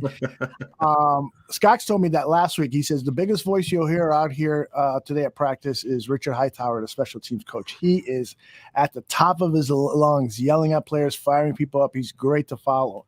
And he was all the way from the other side of the field. I could hear him yelling at players. And so, yeah, he's could be a really special coach. A lot of times we underestimate not only special teams play, but also the special teams coaches, because these guys have the ability to sit in on offensive meetings and sit in on defensive meetings, which is why so often we'll see an interim coach if a head coach is sick or suspended for a game, whatever. So often we'll see the special teams coach sit in. And so you want somebody who with leadership capabilities, who can command the team during that short amount of time that they're a head coach, and Hightower seems to fill the bill. Impressive pickup. And the defensive coordinator, Mr. Williams, it just, again, I'm not trying to kick the former guys, but listening to him, he just again, it's just my opinion, it just sounds so much more sure of himself than Sean Desai.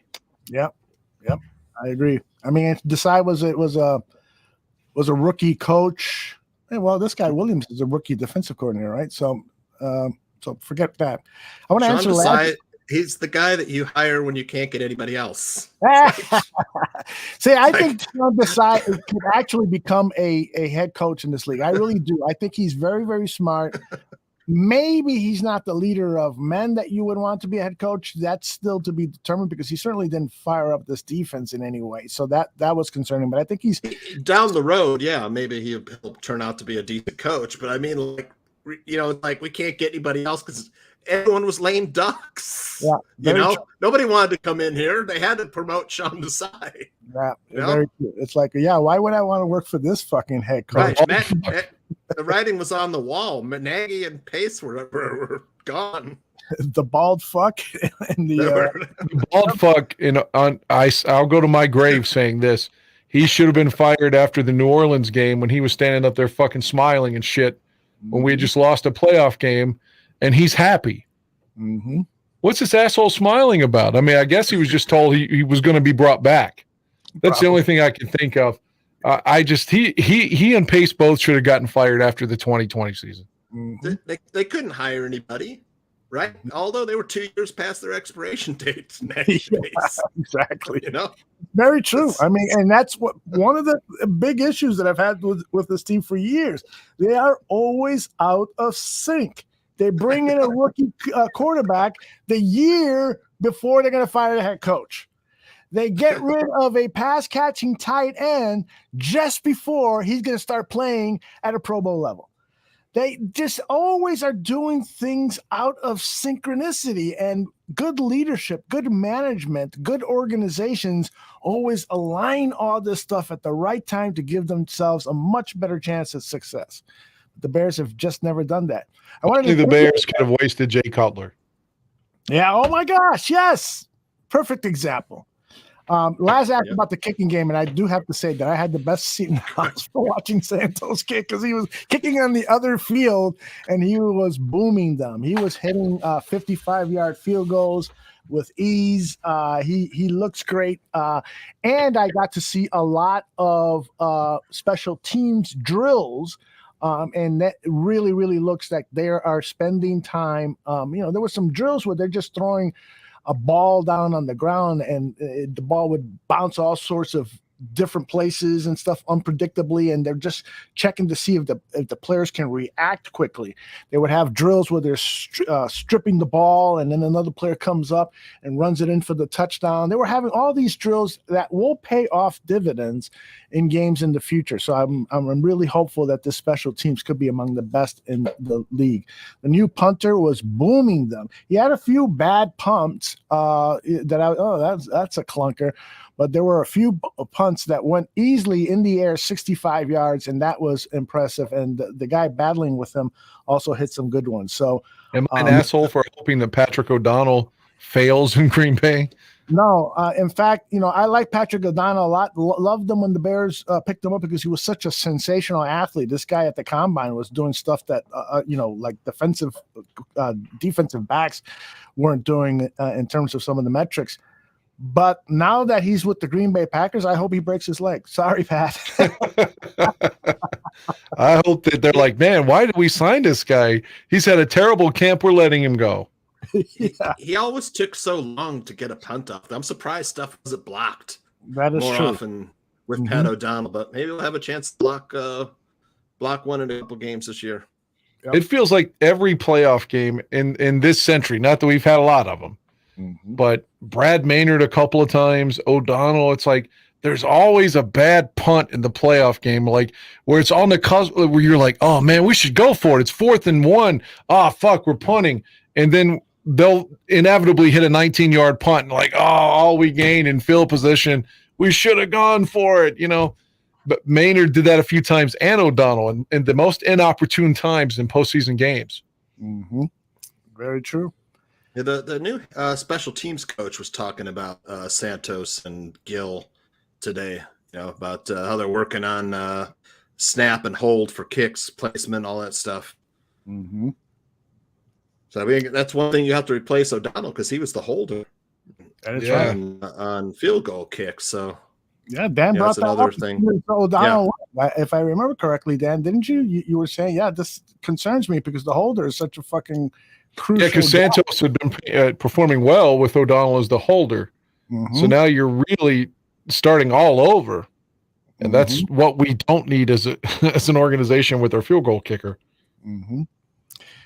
Yes, on Patrick Scales, CJ Williams, he's still there and still doing the snapping, long and straight snapping. So, and again, I will be out there again tomorrow. Did anything special? You know, actually, what I'm going to do, I'm going to be on the Irish Bears show at 3 p.m. Central and share my thoughts of what I saw at camp. And then, is that tomorrow?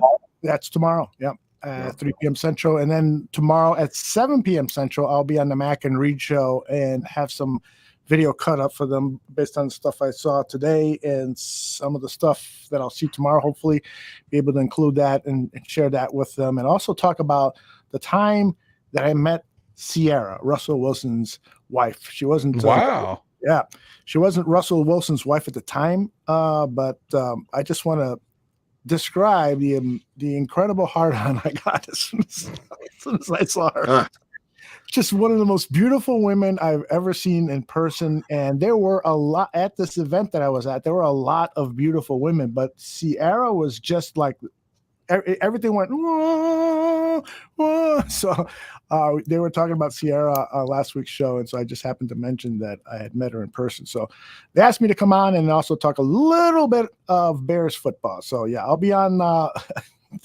She had a song back in like 2004 that had played on the radio constantly called 1-2 Step.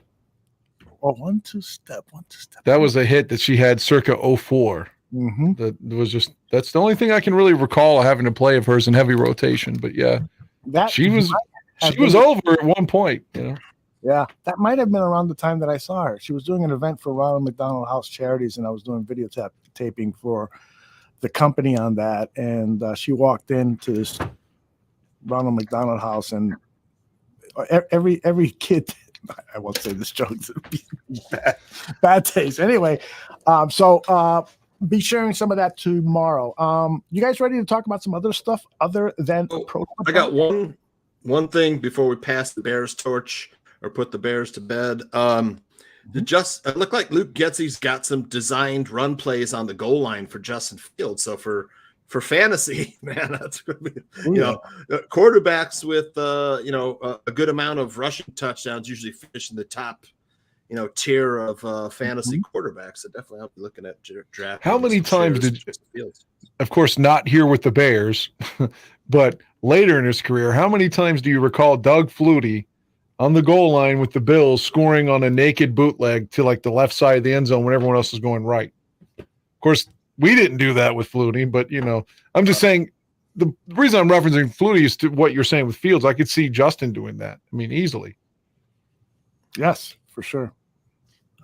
Sorry, I got distracted because I made a mistake on a comment. Well, if you weren't listening, I was just comparing how Flutie always scored on naked bootlegs on the goal line. Yeah. That's what I'm saying. Like something like that we could utilize with Fields.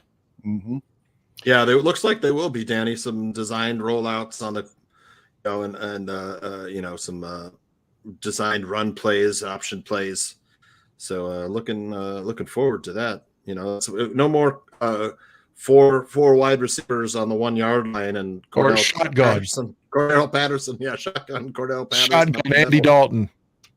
I'll never let that go. 2 different times in week 18 last season in Minnesota, they had like 4th and 1 or 4th and a half yard obviously at the goal, 4th down, and both times they're in a shotgun, and both times Dalton got sacked. That alone should have gotten Nagy fired. The dumb fuck never learned from anything. It's like, how many times can this play fail? Well, we're just going to keep trying because Andy Reid says it works. His ego was bigger than his performance. Right? His end performance. Yep, it really was. You guys want to talk some movies or anything else on your mind? I've got a topic that I want to bring up, but I'll do so a little later. Major League Baseball trade deadlines, big moves there. Man, looks like teams are going for it. Thankfully, the Cubs didn't trade away, their couple of their core players. Man, that was good news. Not to interrupt that, I have a football. I have 2 other non-Bears stories I'd like to talk about as well. Go for it. Well, the first one, if I read correctly, Brian Flores seemed to win his case against the Dolphins, but he made allegations that the Dolphins tried to make him tank as coach to get better draft picks. And if that was proven true, why wasn't the management of Miami suspended or something? Or fined? They were fined. They were fined 2 draft picks today. Oh, they were? Yeah, the first round, 2024 or 2023, a first round and a third round pick. They were fined. The owner of the Dolphins was suspended for like a certain amount of games. Good, because if you're trying to tank, $1.5 million fine, according to Hugh Evans. Yep, outstanding. Owner and strips team of draft picks after tampering. Oh man, I did not. I missed that. Yeah, and the second one I wanted to touch on was Watson. For one, it just feels like a lot of people are saying he should have been suspended the whole year, but the independent arbitrator, who was a female, who did call him a predator, but said that his attitude was nonviolent, and therefore it didn't meet the standard to suspend him for the whole year, which was interesting. So he got 6 games. But the one thing I will feel bad for Watson on is, why wasn't this done last season? Especially when the Texans didn't let him play at all last year. So he lost a whole year, and now he's going to lose 6 games this year. I mean, this could have been done last year is what I'm saying. And now Cleveland, who wasn't nice to us, as you know, who are they going to play? For 6 games, and they gave up like 5 draft picks to get this guy.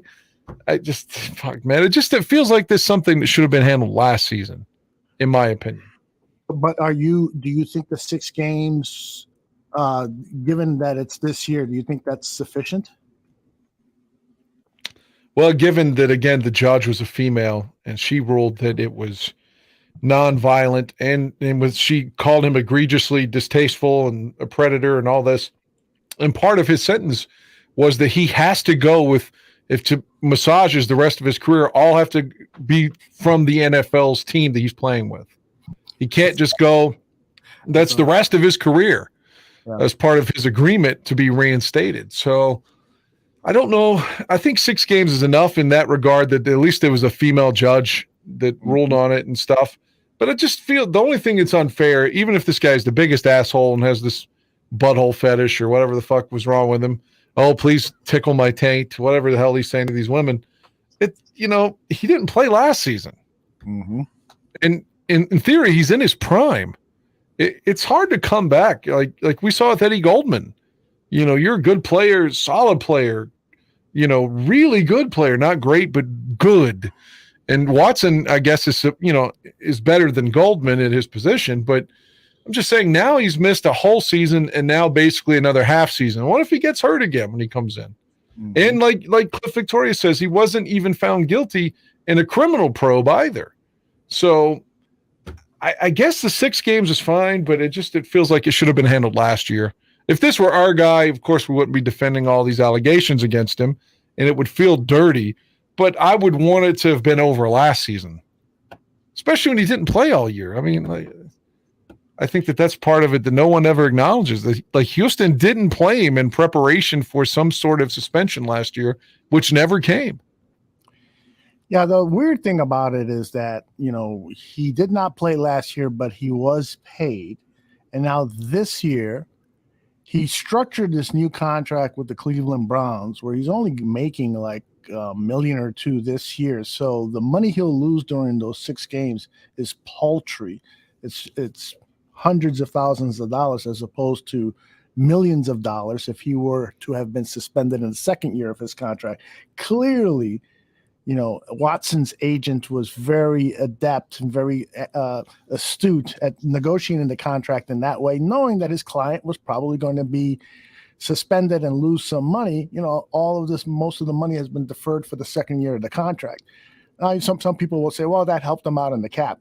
Perhaps, but it's still, I would have preferred to have seen Watson, have to pay a considerable fine than the suspension, because as you said, Dan, he was basically, he didn't play a single game last year. That sort of acts as the suspension, but he had to. Cliff says it's $1 million that he's making this year. So I don't know what Cleveland did wrong though. Like I'm reading Jordan's remarks. What did the Browns do? They traded for him. None of this happened. All these accusations were while he was with the Texans. Well, I think I don't want to answer for Jordan, but perhaps people are upset that the Browns would even bring a person who has been accused by 22 women of this type of contact.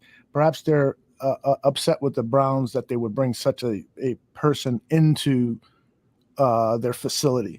And let's make sure, when Watson's agent said, if a happy ending occurs, it's not my client's fault. It's like, what the fuck are you talking about? It of course is. I'm not saying that all 22 of these women, were saying the truth. Maybe some of them were lying, but when you get 22 women all saying pretty much the same story, then you got to wonder, is this guy some type of sinister, sex addict that is taking innocent women into unsavory places by asking them to, fuck his butthole with their finger or jerk him off or whatever the hell he was asking. Aren't you glad now that the Bears didn't draft him? Yeah, I am. I mean, who knew? Me too. I was never that big of a fan to begin with. I was a Patrick Mahomes fan. I'll say it again. That's the guy. Me too. That was the guy I wanted to. For 5 years, we've heard, the Bears should have drafted. If they didn't get Mahomes, they should have gotten Watson. So we got Trubisky. So I'm just glad that you can put that to bed now. Yep.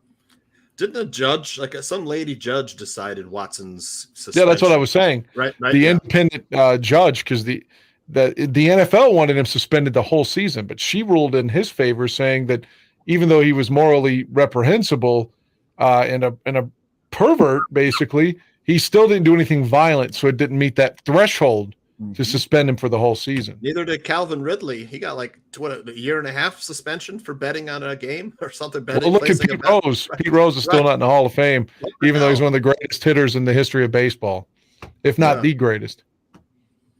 Just pure hitter, and because he gambled. Not like he was gambling against the Reds either. He was putting all his money on them winning when he was manager. I mean, he wasn't throwing games, is what I'm saying. Yeah. And let me be clear about my Mahomes statement. I wasn't necessarily saying that the Bears should have drafted Mahomes at number 3. I threw out scenario, which would have been the better move. But I was throwing out scenarios knowing that Mahomes probably was not going to go in the top 10. I was throwing out scenarios where trade down. The guy that I had them pick at number 3, Jamal Adams, has been a good football player, but he was not worth the 3rd overall pick. And Seattle gave up a ton to get him from the Jets. Yes, they did. I mean, he's a special safety, but I think we've got a special safety on this team that was a 2nd round pick, Mr. Brisker. But my thought was trade down a few spots and then pick up Mahomes. I mean, this guy is magic, and I get it. I know that he played with an offense that NFL defense, the NFL coaches have not adapted that offense, although now they have. I know that there were mechanical issues, and the Bears don't have the type of coaching staff. I've never had the coaching staff to help quarterbacks deal with throwing problems and so forth. But this guy from what I saw with these two old eyes was magic, fucking magic. Escapability and a rocket arm, man. Dude could throw the ball, 80 yards? From his knees. Yeah. It's like, I would have taken him 1 overall. I know Shorty's giving me a hard time in the freaking chat room, but man, I drafted him over and over and over again at 3, over and over. I didn't care. I didn't care if you could get him at, in the second round, that kind of talent. It doesn't, you can't teach or coach that kind of talent. It's just, that's just natural gift. Yep. Arm talent. Mm-hmm. Let me answer this text message. I got Vinny Parisi's going with me to Bears camp, so I got to give him directions. So I'll do that during the show. At least I'm not giving him directions. I got Aldo lost last time. We missed the exit because I was talking. That was the case. It wasn't that you were giving me bad directions. Is that my man Tooch loves the conversions. So I'm listening to him, and what tends to happen when I'm listening, I'm so focused on the exits. I'm 5 miles past the exit. We had to backtrack like 20 miles. All right, talk amongst yourselves. Was that the same trip where you broke a bathroom toilet in a hotel? No, I want to say that was a year later. Yeah, that was a year later. Yes. That was when a woman used to work here at the Barroom. The snake story. Yeah, exactly. Snakes? That's the best. I went to pick her up at her hotel. She was about a mile away from Bourbon. I took her to Bourbon. I go knock on her hotel room. I really, really need to use a washroom. I need to take a shit. So I take a shit. It was like little long snakes, because it's having some digestive issues. So I flushed the toilet, and all of a sudden, the fucking water and the shit starts coming up, and I start fucking panic. I'm like, holy shit, no. You keep saying snakes. This is a fact. Before Super Bowl 41, I was trying to chill and just relax. What am I going to do? It's like 1 p.m. The game's 5 hours. I watched Snakes on a Plane before the Bears game. I love it. The Super Bowl, and I kind of blame that movie. I've never watched it since. That movie's bad luck. Yes, don't ever watch that movie. Although it's like Jeff Daniels and Dumb and Dumber. Aldo was on the toilet. Shit. Flush, you bastard.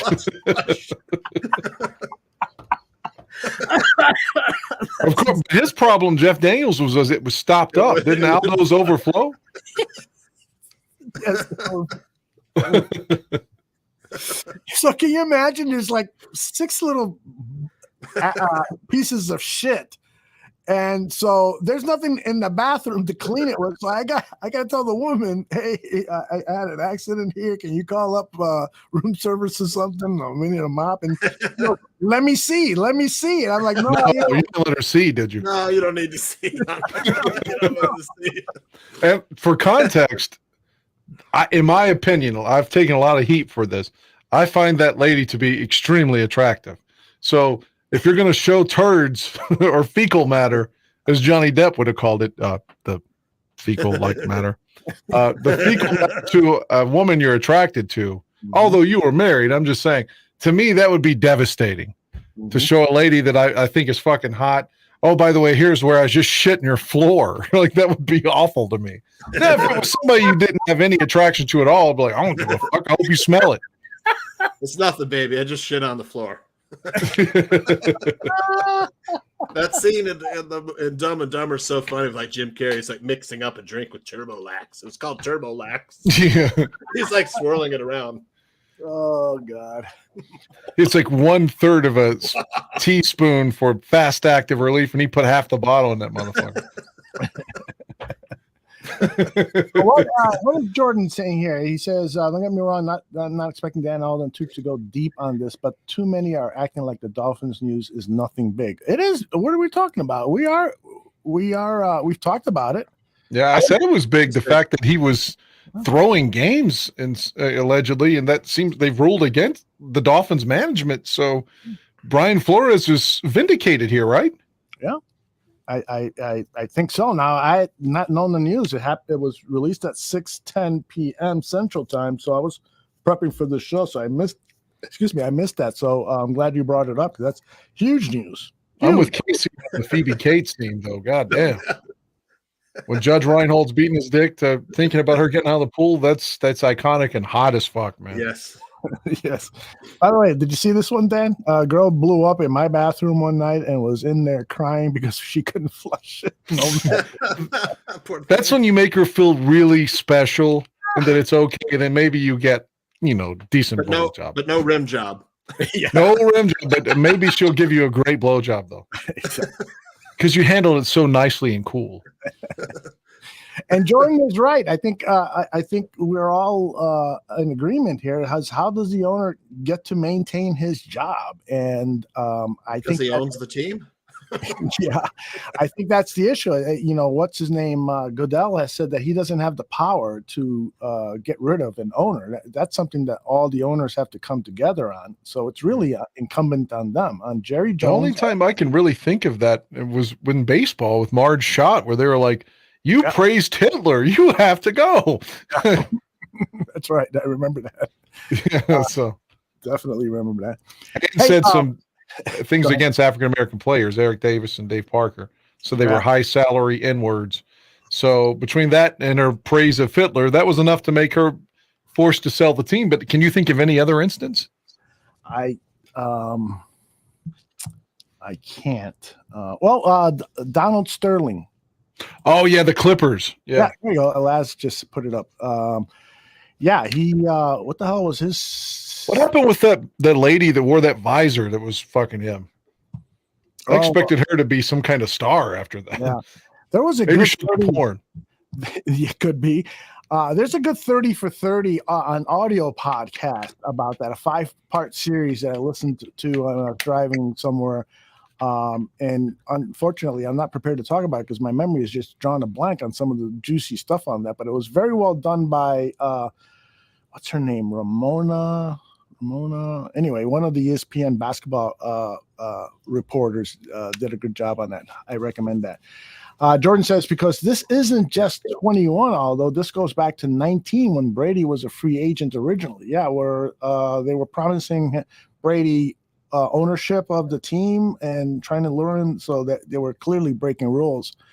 Yeah, unfortunately, I can't speak intelligently about this because I have not studied the stories that have come out, Jordan. So I'm going to leave that for you on tomorrow or Thursday night's episode of Bare Necessities. And maybe Mac and Reed will talk about it tomorrow at 7 p.m. here on the Barroom. Hey, guys, I want to talk about something. I started the show saying that I had kind of a bummed out week. So I want to share why. It actually involves Jordan a little bit and involves, to a degree, Dan and Tooch. And that has to do with Phil Latoshan and Shane Marsaw having a show on their Patreon channel, a town hall show where I think the premise of that particular show was to answer questions about some of the drama that happened over at their shop, particularly revolving around Bellissimo. But in a show prior to that, Jordan had kind of called them out for saying, why can't you just refer to Bellissimo by his name? Why do you have to try to disgrace him? And why do you refer to the Barroom Network as the other network? I think Jordan was trying to find out exactly, what is wrong with you guys, where all of these relationships that you have this kind of animosity towards them. So maybe, I don't know, maybe that was the impetus for them doing this town hall. And so somebody sent me a clip. It was actually sent to Dan Aguirre by someone. I'm not going to mention that guy's name because I know what Phil and Shane will do to that person. They will disgrace him. They will drag his name through the dirt for them sharing a Patreon product with somebody. But they shared it with Dan. Dan didn't get a chance to see it, but because he was traveling to his concert. He sent it to me.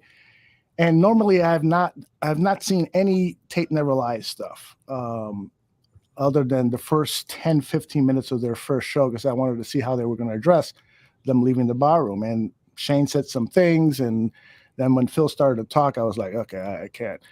And we saw about 15 minutes of it. Outside of that, I haven't seen any of their programming because I don't want there to be primarily accusations. Oh, they stole our idea. And in fact, Dan and I kind of suspect, Dan brought it up first, that maybe they stole the idea of having Eric Kramer on their show because it happened the week after we did. And the way they publicized it made it seem like they were the first. Do I have that right, Dan? Is that what an accurate? Before I answer this, I got to give you a preface. Mm-hmm. Again, I was so down when I found your network and with my personal life, and I thank you, and I thank Shane, and I thank Phil because I was going through a lot of shit at the time and was very, very depressed. Mm-hmm. And I don't want to ever say that I forget about that at all. Mm-hmm. And I like the guys. Again, Shane and I had a situation where we were both unhappy with the other person. We were able to solve that. And same with, Phil. I always like Phil. I've sent him games, but I did think, because they did share, it said something like this great emotional interview with Eric Kramer, one of a kind, or I forget how it was tweeted. Mm-hmm. I have no animosity toward them, but I just saw when it aired like 1 week after ours, it's like, well, that seems like it was our idea, but because not to tug on my own cock, but I went back and forth with his Twitter handler for like a week or 2 weeks before we could get that booked. Mm-hmm. So, I mean, that's the only time here that I've gone. It was me who kind of came up with, the impetus for the interview. You've gotten Jim McMahon for me, with Mike North, and, I'm just saying, but that was the time it was kind of me who was working on that, and it took a couple weeks to get it done. Right. So, and yeah, the next week they had him, which is fine. I mean, who's to stop Eric from doing interviews? Absolutely. We nobody owns an interview. I was actually accused by somebody else of, you're stealing my interviews. Like, first of all, now Laz says Eric was on their show first. That's not true. It was the week after ours. Yes, because we talked about. I was like, God, they literally did him the week after ours. It was swear that's when it happened.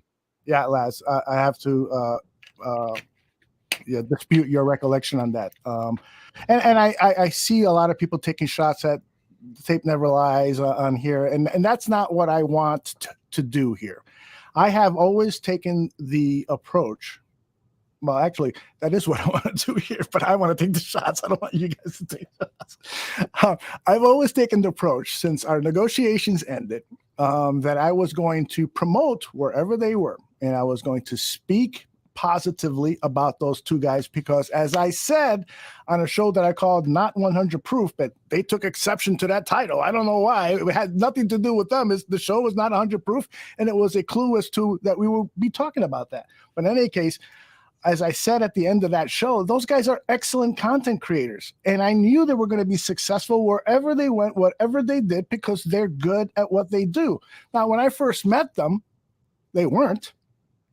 Phil knew football, but he was not a good broadcaster. Shane was incredibly nervous on his first show. So one of the things that they've never thanked me for is for giving them the platform and boosting their brands and boosting their careers.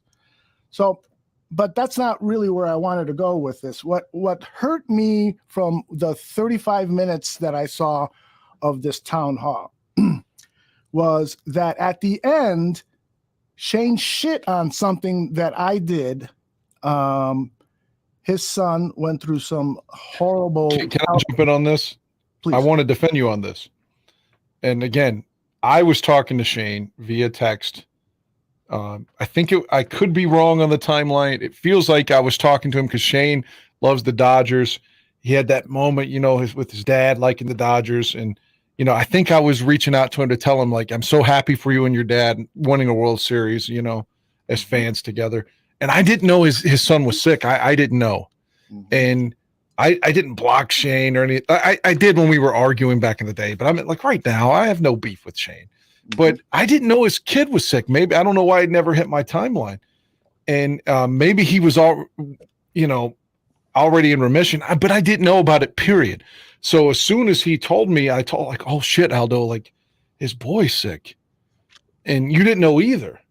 So I know that's when you're like, oh, I want to reach out to him. So I'm not trying to disparage Shane in any way.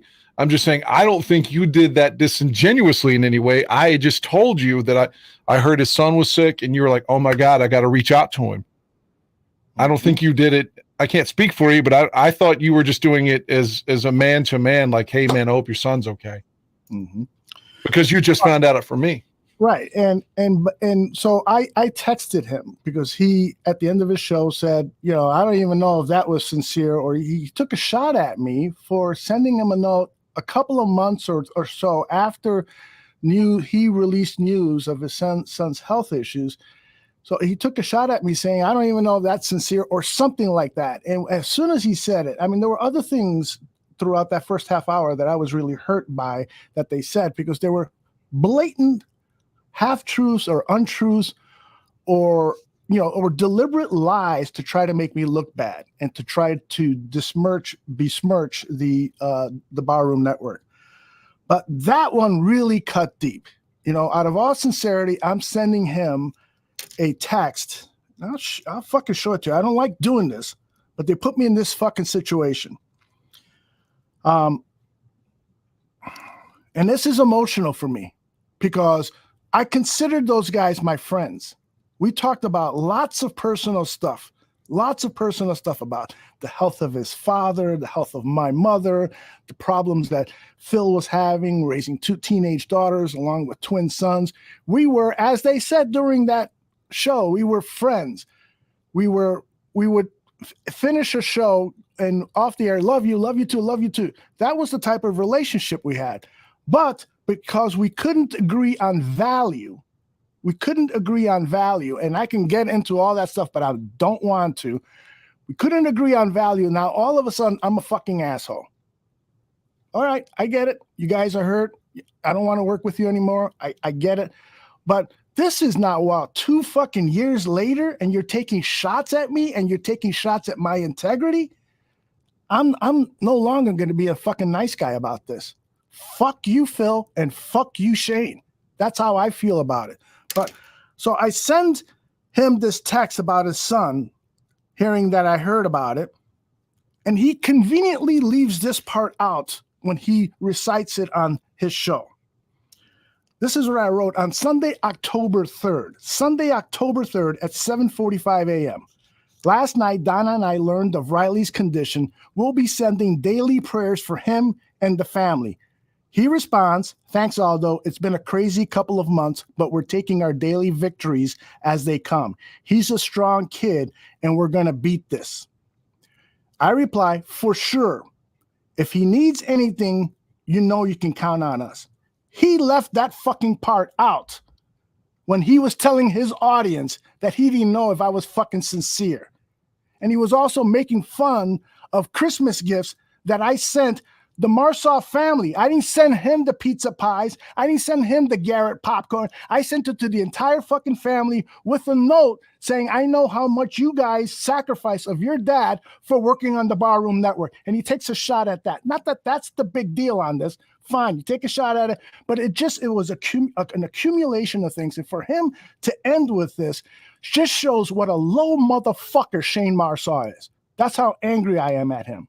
And if he wants to come at me some more, then let's do it, because I've got tons of other shit that I can share about Shane Marsaw's behavior and Phil Latoshan's behavior that will make front page news. I got shit on them. The saddest part is I think all of you were better together than apart. I'll go to my grave saying that. I thought Hunter Proof was fantastic, man. Nope. That show was, but our relationship is not. It's not. What has happened since then is really shined a spotlight on their fucking behavioral issues. The fucking flat out lying, the fucking flat out bullying, the fucking flat out thin skin, the fucking they are a fucking mess, and together they are worse. And I'm so glad that I'm now out of that relationship. When people all along were telling me, why are you with those guys? They're just tarnishing your reputation with some of the shit they say. I think our show is great. But deep down, I did know that we crossed the line a lot of times with some of the humor that we engaged in and that I allowed as the editorial director of the Barroom Network, I allowed to happen. And so I got to live with that. But I'm not going to live with what they're doing now. That is fucking bullshit. To call me a used car salesman, is like unfucking believable. I can't. I'm going to stop now because I'm going to start sharing some of the shit that I know that people will say, holy shit, I'm going to stop. I'm not going to talk about it anymore. But if they're going to go back on their fucking network and if they're going to start talking about me again, then fuck it. I'm taking out the guns. Barrelissimo is not on TTL and NL anymore, right? Is that why they had I guess part of the town hall, or right? I guess because they finished talking about me, I assume around 35 minutes because they did a segue to Barrelissimo, and then I turned it off because I have not been following that situation. But apparently Barrelissimo has left or was fired. I don't know what happened. I did hear that portion. I can give you a summary if you like. Yeah, I had a 5-hour drive, so I listened to it. Allegedly, I say allegedly because I'm not involved in any of this, as you know. And I wish condolences to Phil and his kids. And there was a death that was significant to him that would have stung for anybody. His first wife. It doesn't matter what happened. It's none of my business, but she passed on. And at that time, this is from what they were saying on the podcast, which I have no reason to disbelieve, but I don't want to say it's truth because I'm not there. But so allegedly at the time, like Barrelissimo, it was said that George kind of didn't want credit a lot of times. He'd say it's all about the fun of everything. But secretly he did want this is what they were saying, that secretly he did want that, but he didn't want to come out and say that he wanted praise, but he secretly wanted it. And so, and he was doing, they were pissed because he was promoting things on his own page instead of under the flag of Tape Never Lies. But when Phil's ex-wife had died, they expected him to step up and because he had personal stuff to take care of, and that's understandable, he being Phil. And according to their story, George just was like, okay, you know what? I'm quitting. Like at a time where they needed him because Phil's ex-wife had passed on.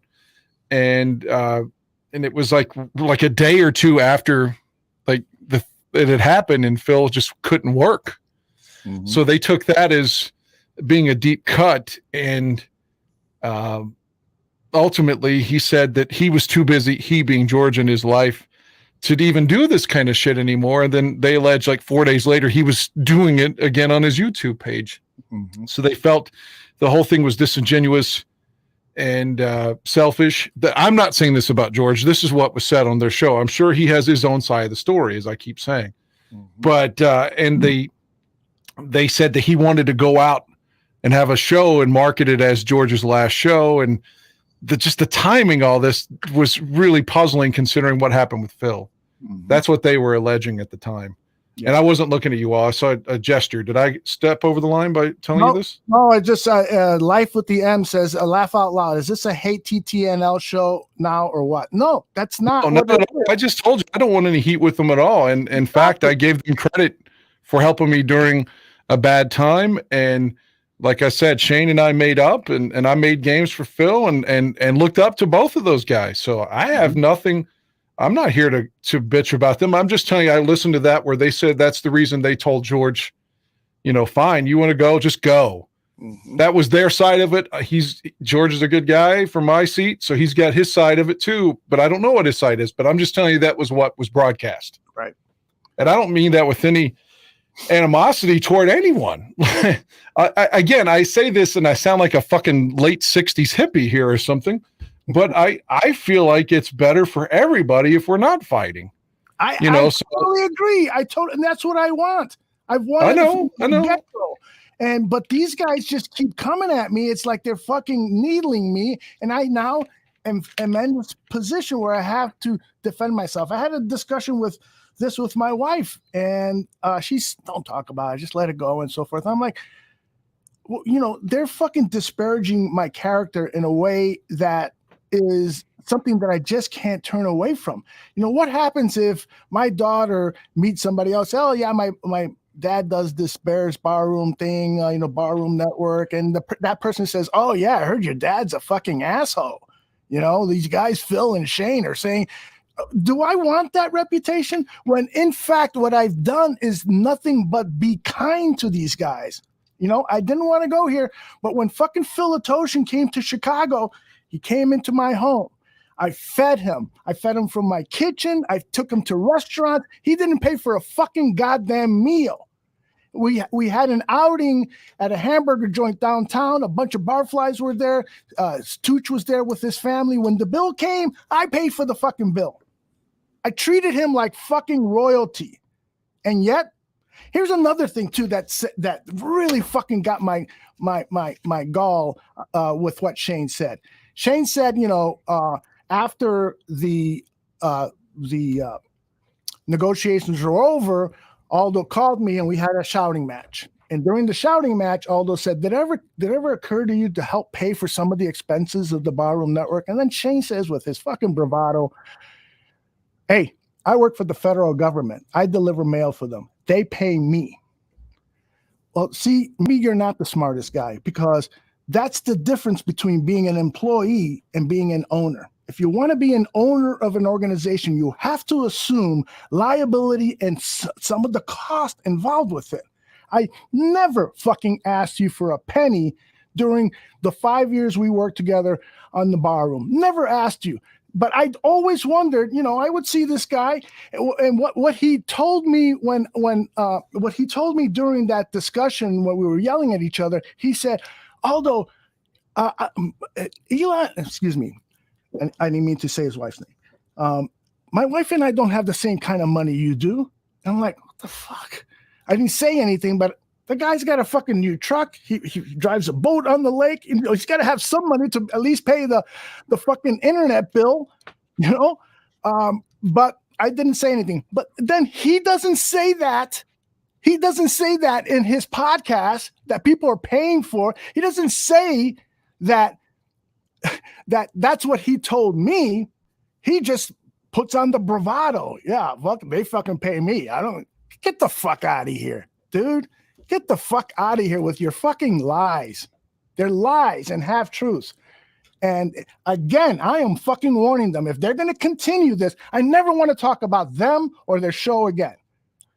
What I want to do is I want to applaud their success. I want to say, you should check this out on TTNLO. That's what I want. But if they're going to take shots at me, then there's a word in Spanish. Puerto Ricans use it a lot. Pendejo. I'd be a fucking pendejo to be applauding them and telling people, no, they work at TTNL now, when they don't even have the decency to say the name of this network or to recall any of the fun things or good things that we did together. Is that word the same one that Cheech was telling Chong to use Yes. in Up in Smoke and pissing people off? Yes. And he didn't know what he was saying. So this is why my wife didn't want me to talk about that, because she knew I was going to get upset. And Tooch knew it too. Tooch is thinking. That's why I brought up Cheech and Chong to calm you down. Thank you. That's all right. This is like 100 proof for me, this show. We talk about Dan's sex life and pornos and bears.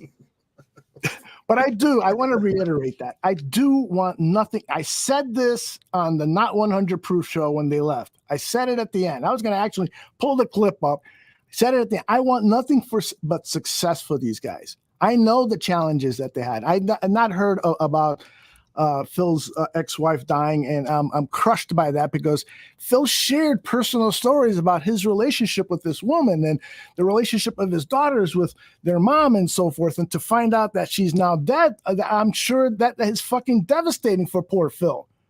But yeah. I can't accept the fact that Phil is kicking me in the nuts for something I don't deserve to be kicked in the nuts. And he keeps bringing up this, that I took down all the tape never lied stuff in the Barroom Network.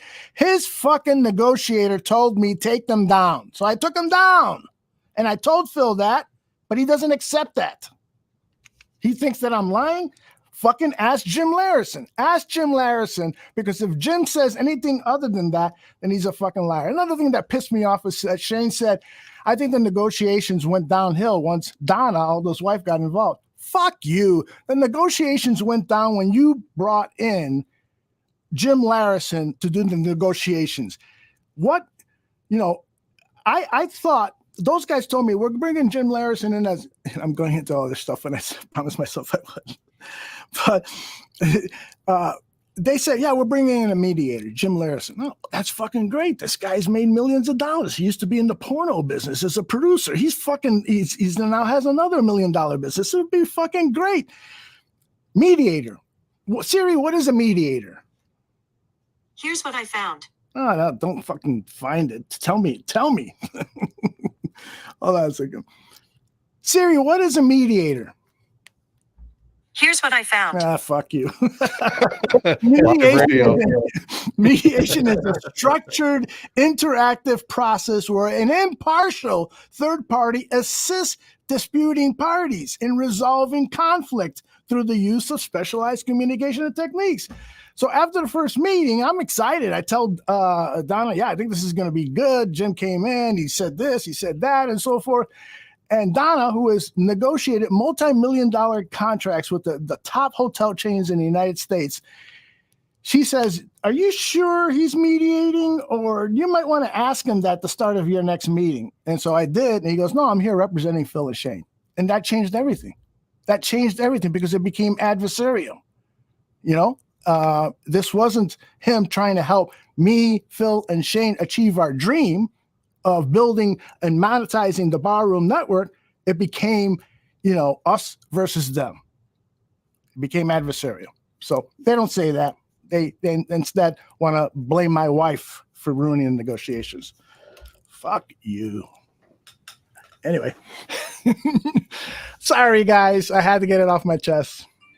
I didn't know about the town hall, so I had no idea. I didn't know that your wife was involved. So all this is new to me to a certain degree. Well, and there's tons of stuff that I keep private, about my personal life. My mom right now is fucking dying. She's fucking dying. So I needed this like I need a fucking hole in my head.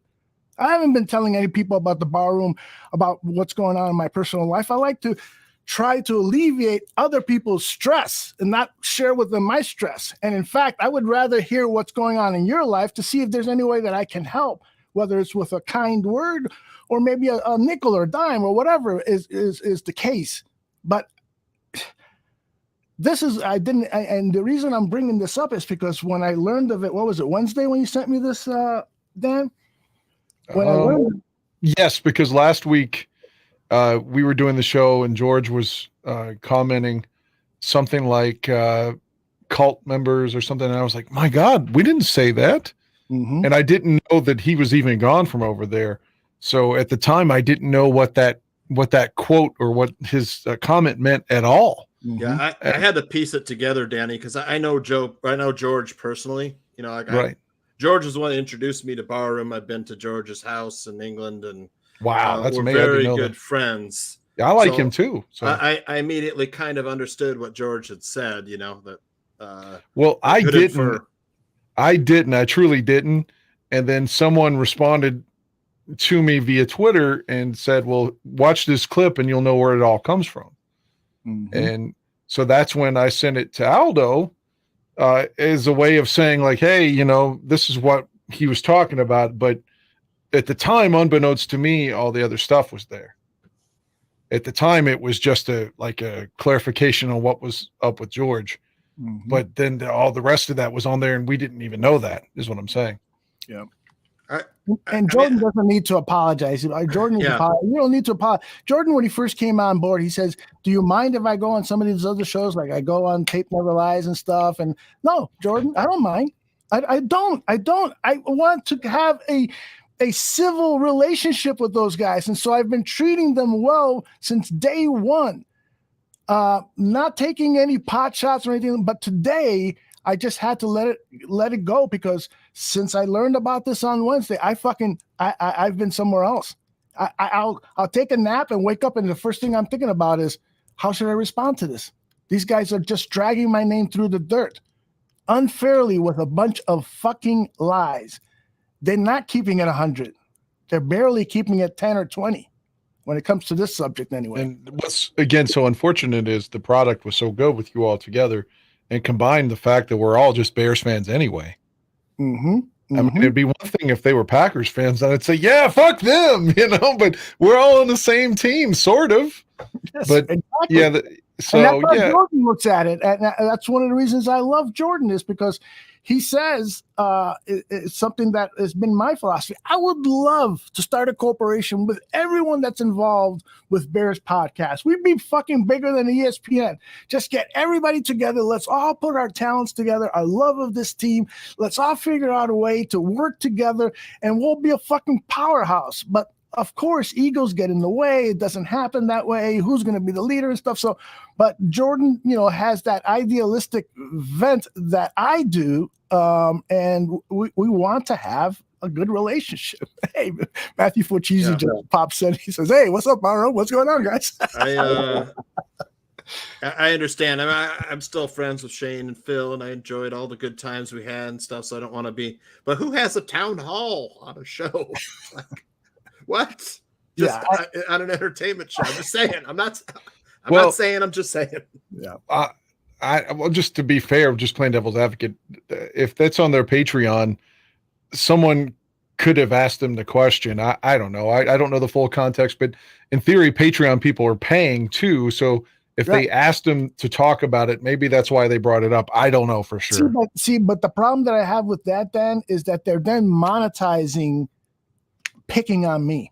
They're monetizing dragging my name through the dirt. They're monetizing lying about me. That's what I see your point. I mean, I was just trying to play devil's advocate. No, and I appreciate that, Dan. I always appreciate when you play devil's advocate or anyone tries to point out something to me. I will definitely weigh it, and sometimes I'll react negatively to that. But I will think about it afterwards, and if I'm wrong, I'm wrong. In this case, I just feel like they're not behaving civilly. That's the nicest way I can put it. The other way I put it earlier in the show, they're fucking assholes. But I wish them well. I really do. I really fucking do. So, Dan, how much more time do we have? I need to go. I didn't want to just abruptly interrupt you and say, hey, man, I got to go. I was actually going to type it in the group there, but I do need to go. I'll say my final comment again on them. At the time, I was too sensitive, and we were watching that Redskins game in 2019, and Shane was just hitting me with some jabs that I thought were jabs in the text group. Mm-hmm. And as he told me later, like, dude, I didn't mean all that personally. I was just busting your balls, and I did take it too personally, and we were pissed off at each other for a little bit. But we got over that, and I'd like to think I don't have any heat with him at all right now, and I hope that's the same. And with Phil, man, when Phil was gone because there for a while, Shane was here without Phil. Remember, Phil had a controversy, which I'm not trying to bring up. Mm-hmm. And Heidi and I were doing spots like bring back Phil, like, just trying to like not let him be forgotten, and just kind of make it fun. And so I'm saying I was a fan of the guy is what I'm saying. So I tried to help him even when he was going through hard times there, so to speak. And as did I. So he was fired from the USA Today, and he came back. He had left the Barroom to work at the USA Today. He came back in tears because he loved that job. He loved the opportunity of going to press conferences and blah, blah, blah. Came back, and I said, hey, with open arms, brother, with open arms. And then with the other scandal that happened, we won't go into that. He cried when he had to leave. I cried when he had to leave because I could see how much it hurt him. And then when Shane had the idea, let's bring him back, brought him back. But all that stuff, all that goodwill is fucking forgotten because I didn't value them at the same price that they valued themselves. How silly is this? This is not right, man. Hey, go save some lives, Dan Aguirre. Again, I'll say to the day I die, you all had a great show. I'm sorry it didn't work out. And I don't know. I hope that we can entertain people and what we do now, me, you, and Tooch. So, hey, Bill Cosby had a great show too. Who knew that he was fucking everybody? Good night, Danny. I love Good you. night. I'll see you all later next week. Take care, brother. I'm sorry I put a gloom on this show, man, but it just I just had to let it out, and I wasn't even sure of how I was unaware of all of this. So Yeah. I don't have time to watch a lot of shows. You know, Mhm. I did catch Greg Gabriel's show here. You know, if I have a chance, but you know, I you know, the marketing group that I had worked for that built my Twitter account for sports wagering. You know. Like they fired me and then they brought me back. So like recently they're like, hey, we want you to come back and join the team. And I enjoy being on the team with all the other handicappers and stuff. So that's been taking up a lot of time, you know, and I've got to do like a free play every day. If you're following my Twitter account, you'll notice I'm posting a lot more. You know, I said I was done with baseball. You know? I saw that. But man, I'm like, I mean, my free play one tonight is Dodgers first 5 on the money line. So excellent.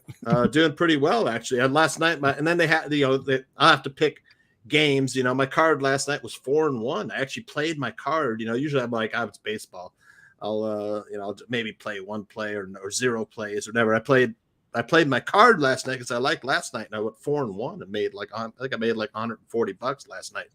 So groceries for the week, you know. Yes, indeed. But yeah, it was, tonight the Dodgers first 5 innings on the money line with -130. That was a winner again. I've had some good plays recently. Last night was the only one I lost in quite a while. So back with the team, you know, Anthony, and he's the one that talked him into bringing me back. So. I'm trying to get to 5,000 followers. So I have a little bit more influence. And then there's some great folks on the team, you know, like Over and Under Girl, who you know, she's got a big following. And you know, a couple of great handicappers like G-Dog Sports and Proven Winners and Wu-Tang VIP Sports and Anthony, of course, Pounded Sports. And all of us, you know, and David Bierman from ESPN as well.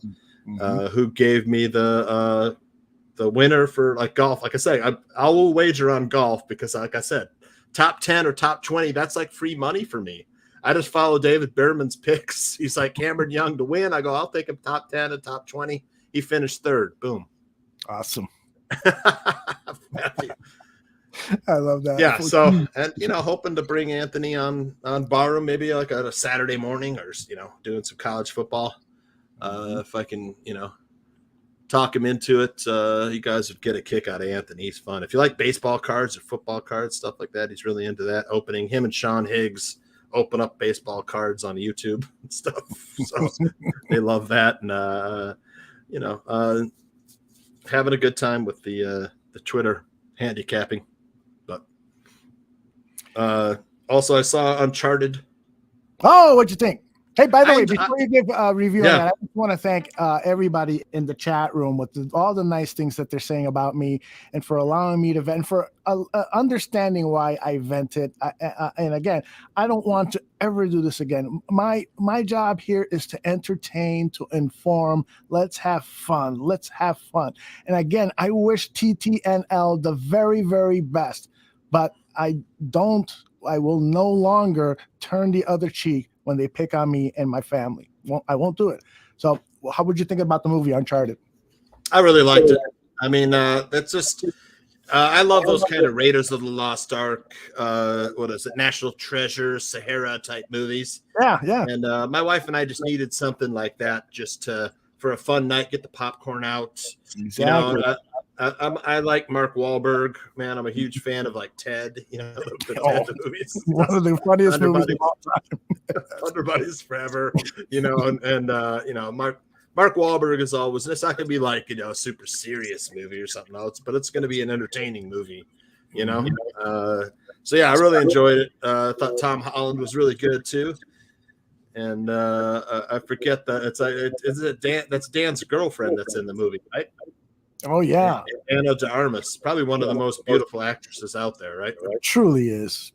I watched her in that Keanu Reeves movie where she and her co-star basically On a rainy night, they stop at Keanu Reeves' home. His wife and kids are out of town. He had to work during the weekend, and they stop at this house. They destroy him. They fucking destroy him. That's right. What an odd role for him too. I forget who the director was of that movie, but that was such an odd role for him. Yeah. It made me his character made me so uncomfortable because not just because it's Keanu Reeves, but because of the character of the guy. The way that the dude was, but. You're used to seeing Keanu Reeves as like a hero all the time, And this one, he was just a douche, He really fucking was, and they were not the innocent ones either. And they played those roles. I forget, was it Dirty Pretty Liars or Dirty Pretty Things? What was the name of the movie? I can't remember. Yeah, I was actually just about to start looking for it. Keanu Reeves and what's her name? Ana de Armas. Yeah, Knock Knock, 2000. Knock. That's right. Yeah, because they knock on his door. Yeah, right. Highly recommend. I got a feeling that most of the people who are in the chat who have been here for years and for weeks and getting to know your taste. I bet you Cliff and Nomad and For Cheesy, I bet you guys will like it. Knock Knock with Keanu Reeves, but the one you just saw with Deanna, you like that one, right? With Uncharted? Yes. No. You mentioned that you saw something else with Ana de Veras. Oh, she was in that movie with Ben Affleck. Yeah, Deep Water. Deep Water, and you like that? She had destroyed him also. Yeah. Oh, really? Yeah, that was a killer movie. Yeah, another Fatale, huh? Yeah, an odd role for Ben Affleck too, where he was the douche, also the bad guy. Yeah, and I saw Bill Burr live at Red Rocks, which I highly recommend if you haven't seen it. It's like a throwback to like the George Carlin stand up where he's really at the top of his game. Have you seen Netflix Bill Burr live at Red Rocks? Mm-hmm. Really funny. It's just he's just really at the top of his game, man. Comedy, it's just great. You're really getting inside of his head and stuff. The self-deprecation, the psychology, all of it, man. It was very funny. I haven't laughed that hard in a long time, but yeah, it's great. I'll definitely look for that. Bill, and you know who Bill Burr is, right? The comedian. Fucking awesome. Okay. Fucking awesome. And in fact, it's weird because on my YouTube page, a lot of little clips of him have been coming up, and I'm guessing that's probably from Red Rock. Yeah, it just came out. I don't know, maybe a couple weeks ago. Yeah, so that has to be the case there. So one of the jokes is that he goes off on the whole WNBA. Does he talk? Yeah, about that was hilarious. Oh yeah, you can say it. That's probably the best little segment is like the WNBA, man. I don't want to give any of away, but man, the whole riff, the whole riffing on WNBA is hilarious. Turn off the fucking thing now. I can't turn on my flashlight. You got a new operating system on iPhones, and it's just fucking throwing me for a curve, man. And Aldo, my wife had never seen the movie 48 Hours. It was like Eddie Murphy's. Nick Nolte? Yeah, Eddie Murphy and Nick. No, I was telling her, it's Eddie Murphy's first movie. She loved it. She was like, "It's so good, man." I was like, "Well, it's a classic. You want to watch it?" I don't know what this was. Really late at night after the kids had gone to bed, man. Mm-hmm. Yeah, it really is a classic. Yeah, it really is. I saw it probably about 3 months ago. It was caught it in the middle. 40-year anniversary for that film, 1982. So 40 years ago. Walter Hill directed. Walter Hill shot it with his great style. It feels like a neo-noir comedy, and really good. And that wasn't that Eddie Murphy's first film? Eddie Murphy's first movie. Yep. Yeah.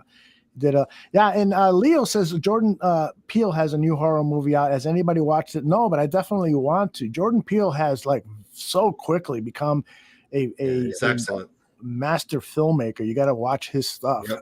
So definitely we'll watch that coming up. I'm trying to think of anything I saw of note. Can't think of it. But they were talking in the chat room about The Bear on Hulu, which is the Mr. Beef Orleans restaurant show, which my brother keeps telling me you got to watch it, and I just haven't had time.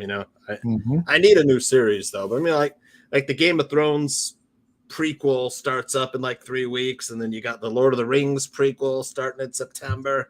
It's like, I mean, I know I'm going to have some shows and stuff, but I'm going to have to get in on that one. Fochisi just joined us, and he's asking if there's any new news on Tevin Jenkins. He likes beer. Yeah, he likes a lot of beer. But no, Lester Woltfong reported on Tevin Jenkins, and not a lot of new news, but did share this tweet that Tevin Jenkins responded to, saying that he is good. Don't believe everything you read. So we will see. It is a mystery. It's the Bears have with Roquan and Tevin Jenkins so many mysteries. It's like, what the fuck? Typical Bears offseason. Really? Don't you think that's something? I don't know how old Tevin Jenkins is. I think he's young. He's quite young. I mean, I think he's like, what, 21, 22? 22, I believe. That kind of seems like something a young kid would say. They don't believe everything you read, like trying to cover up, whatever the hell's going on and stuff. It does have that feel to it, yes. Yeah, a little bit. It's like, I hope that he's well, and it's just, you would think, I don't know. I hope he's well, and I hope that he is not being the asshole he's being depicted by some people with their insider reports and blah, blah, blah. Did you talk with Greg Gabriel, like kind of maybe off camera, some stuff, anything you can share about Tevin or no? No, he really didn't. Although he said that he was going to work the phones and try to get more information. And as you noted earlier, he just released an article on Windy City Gridiron. So I haven't had a chance to read it because I was at camp all day, but I will definitely read that later tonight or tomorrow and get Greg's take on what some of the other GMs and player scouts and stuff are saying about him. Maybe he's got COVID like J2K. Maybe, Maybe. Man, I tell you, the brain fog of COVID is real. I had it, man. I'm just like, I forgetting shit. I can't, what the hell? I'm walking around. It's like Saturday, my wife and I went to the Filipino pig roast in Des Moines. Nice. And I was out in the sun for 4 hours. I came back. I was like a fucking zombie. I was like, I was so tired. I was like jelly. My body was like jelly. My brain was dead. Fucking, it was like 100 degrees out. So yeah, maybe it's just something like that. Maybe he's got the COVID brain fog. You describing how I felt after a massage I got on Monday, man. I was wobbly, jelly-legged. Yeah. I was sore. I was foggy. My mind was so foggy, but I don't think this is Ciara and Deshaun Watson there. I wish. Not Deshaun, but I wish Ciara was. Gosh, what a beautiful woman. Unbelievable. You ever seen a woman like that, Tooch, and you say she should be a movie star or a model? This is like 1 in a million. Yep. Yeah, for sure. Like Anna Darmus. Yeah, if the barflies haven't seen her yet, man. Yeah, exactly. Please do. Hugh Heavens is saying something that David Kaplan said the O-line coach and Tevin Jenkins are clashing, that he's immature. Yeah, I saw that David Kaplan's recap show where he recaps stuff that's happening with the Chicago Bears. It's on his YouTube channel. It's nice little kind of concise 15, 20-minute reports. And I saw Kaplan talking about that. And Greg Gabriel said that he had not heard any of that. He's not disputing Kaplan's report, but that he had not heard any of that. So who knows? Who knows? Yeah, maybe he did something like broke protocol or something like for COVID or whatever, or did maybe he got COVID, didn't tell nobody, he had symptoms, or I don't know, could have jeopardized the whole team. Maybe they're pissed off. I don't know. Yeah, I don't know either. Yeah. But I think we'll pull the plug on it. Cap and I think Barillissimo was getting into a little bit with Cap about this too. But I mean, this would support my theory that it's like a 21-year-old kid, just isn't adapting well to professional football life. With you. That's what it seems like to me. I'm just, I like to read between the lines. So yeah. And I thought that maybe it was, this whole hits theory. Maybe he was called out for some lazy work and stuff. And, when they call you out, sometimes it's not private. A lot of times it's in a meeting room and stuff. And so perhaps if he is immature, perhaps he didn't like the offensive lineman calling him out. or maybe it's just something a lot simpler. It could have came in hungover, like J2K says. Came in with a hangover, got called out, and got benched, and isn't taking it well. Yeah, we were up at the very top row of the stands today over at Lake Forest, Cox and I, and I turned around and looked behind me, and there was just lots of land with lots of vegetation and big bushes and so forth. And I go, wow, they got a lot of land here. And then I told Scott, hey, is that Tevin Jenkins drunk with a bunch of beer cans in the bushes? It sure is pretty up there at Hell's Hall, man. They got gorgeous. A beautiful facility. It is gorgeous. I've never been there, but I mean, it looks beautiful from your pictures and videos. Man, oh man, I hope you can come down. If not this season, then next. Yeah. It'd be nice to go over there with you. It is gorgeous, definitely gorgeous. A totally different experience than Bourbonnais with in terms of scope. Do you remember the souvenir shop at Bourbonnais? Yeah, it was probably, I want to say 1,100 square, maybe 1,400 square feet. Yeah. And today they have a little tent with souvenirs. I can't believe. I mean, they must have sold $50,000 worth of stuff on weekends at Bourbonnais, and they're probably now selling 5,000. So I'm surprised they would make that move just from a little tiny tent. About like with enough for two people, 2 lines or something to walk up, and about 600 square feet is what I would get. Okay, so like a larger pavilion tent. Yeah, exactly. Okay. Exactly. Just to me, I was amazed that that's all they had, and they didn't have, at that Bourbonnais shop, they had, stuff clearance stuff from the 1970s and 80s. None of that. It's like more evidence of my theory that the Bears do everything wrong, right? It's just like, fuck it. Let's just rent a little tent. What the fuck do they need, man? Throw some jerseys out there. That's right. That's right. I thought a similar thing. It's like, leave it to the Bears to take a great camp experience and reduce it to kind of a mom and pop operation. Yeah, I know, exactly. It's like, they build the Lake Forest new facility and stuff. I think when Ryan Pace oversaw that, right? Didn't he? Mm-hmm. Yep. Building the new thing. It's like Ryan Pace fucking forgot to put a fan shop in there. It's like, what the fuck? We got to rent a tent. Go. Who's got the Menards card? Right. Oh Lord! All right, let's get out of here, man. Any final words you got, Mr. Tooch? Nope. Just follow me on Twitter. At least we're getting football starting real soon. This the August 4th, I think, is the Hall of Fame game, which I think is Friday. Mm-hmm. Friday, the Raiders are playing. Who are Is it Thursday or Friday? I think it's Friday. I want to say it's Friday. Okay. No, it is Thursday. You're right. It's Thursday. The Hall of Fame game. Let's get Raiders and is it the Cowboys? I think it is the Cowboys. Raiders and the Cowboys. I want to say I know the Raiders are one of the teams playing in the Hall of Fame game, but you can wager on football on Thursday. Raiders and Jaguars. I'm sorry. Raiders and Jaguars. Okay. Yeah. So not the most exciting matchup, but if you want to see some first football action of the year, tune in on Thursday. Mm-hmm. DraftKings will be happy to take your bets for FanDuel. Oh yes. Right. Yeah, maybe we should do a live show right after and just celebrate the fact that football's back. Yeah, maybe I'll do that. Yeah, I can't wait. College football. Anthony got me into college football last year, man, where I was like, well, I was able to watch Baylor games because Anthony was big on Baylor last year. Mm-hmm. So I saw Treston Ebner, Mm-hmm. Jordan Silvera will break down, I'm sure, in Bare Necessities, break down a little Treston Ebner. But looking forward to some college football action, man. Yeah. By the way, if you have not seen Jordan Silvera's show, Bare Necessities, I think the 4th episode is on this Thursday at 10 p.m. Central. It's going to be another good one. He is, as Jordan has said since the very beginning, he's finding the show. Jordan will deliver the goods any and every way he is asked to or that he comes up with.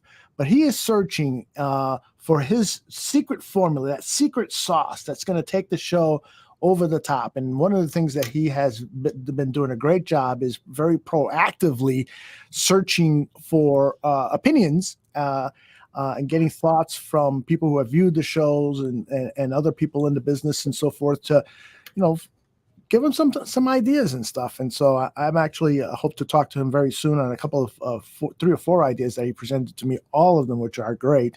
But I wanted a little bit more complexion on a couple of ideas. So he's doing some great work with Bare Necessities. Check out Thursday night's episode at 10 p.m. Tomorrow at 2 p.m. we got the Parisis again, Tooch, your old buddies when you used to Hanover Park Little League.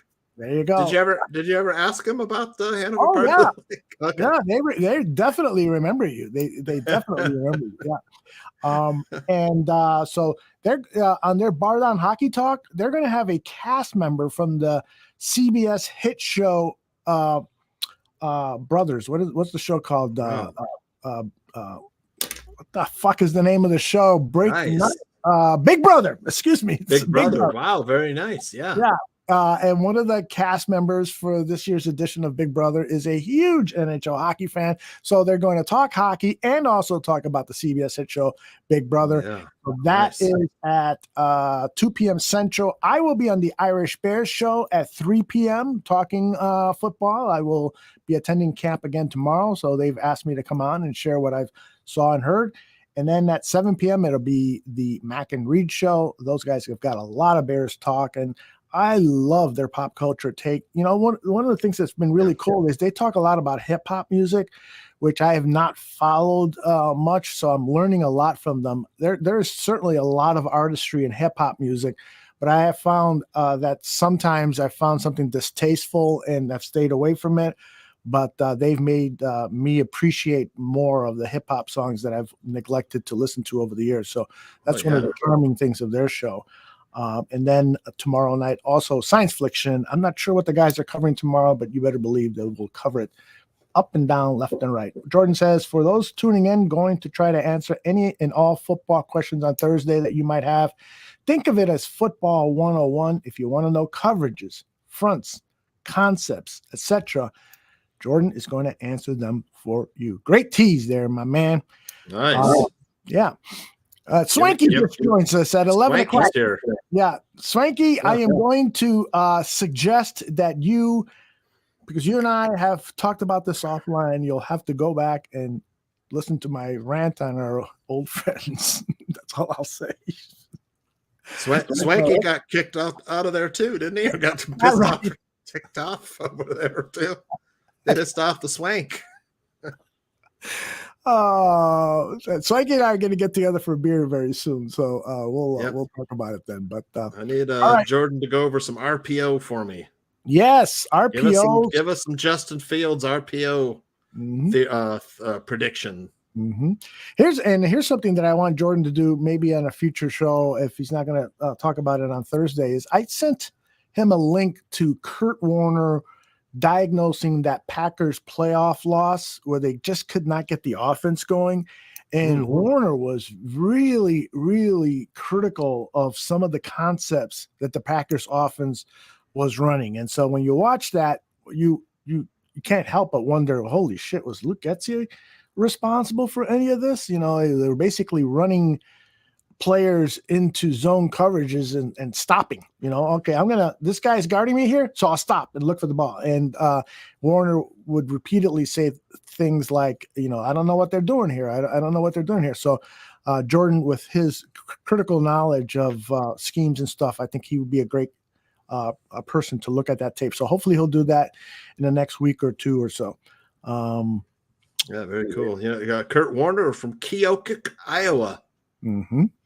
Another Iowa quarterback. Yeah. Yep. And we had Kyle Orton from right down the road from me, from Altoona, Iowa. Oh, see, I'm a Kyle Orton fan. Dan doesn't like him as much as I did. I would love to, man. I rooted so hard for Kyle Orton.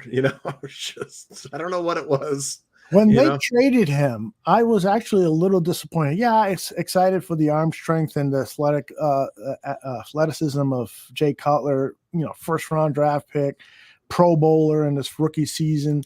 But I was also a little dismayed that they gave up on Kyle Orton. I think he was going into his third or fourth year, and I thought he had got to that point where you could win with this guy and not give up all these draft assets that we had to give up to bring in Cutler, who was also had that bad reputation of being a mouth. He was thrust into the starting lineup as a rookie, I think, right? Wasn't he, Kyle Orton?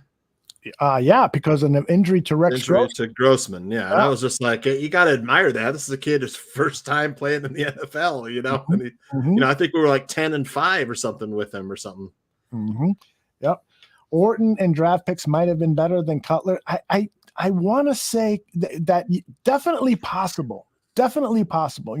I love building through the draft, and I know that it's hit and misses. And when you get an opportunity to acquire a talent like Jay Cutler, then that's great. Yeah. But if you're trading away draft picks to acquire a guy who is going to need those draft picks at the wide receiver and offensive line positions, that's why I prefer to build through the draft. Find your quarterback through the draft, and also find the pieces around him that are necessary for success that way, or add in a key free agent or two to assist that quarterback's development. He does look a little bit like Orton. I saw the press conference today with Trevor Siemian. I was like, who's this guy? Oh, it's got to be Trevor Siemian. It looks a little bit like Orton. It does.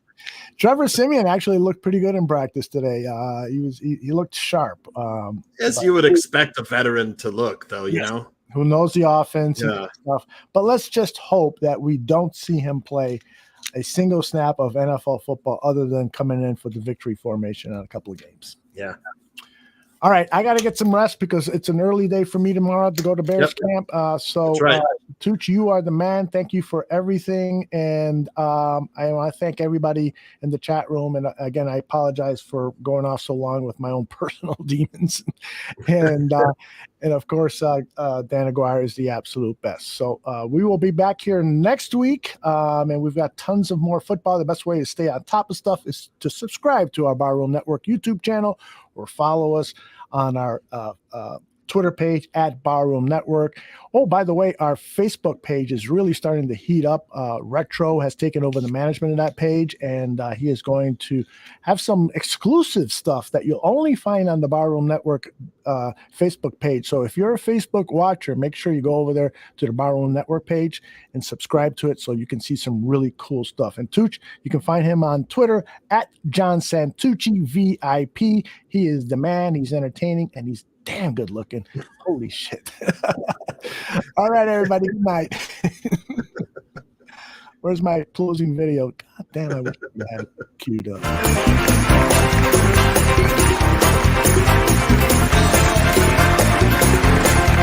Thank you for listening to Dan and Aldo Bare Their Souls. Make sure you subscribe to the Barroom Network and you give us a rating on iTunes. Until next week, my name is Nikhil. Bear down.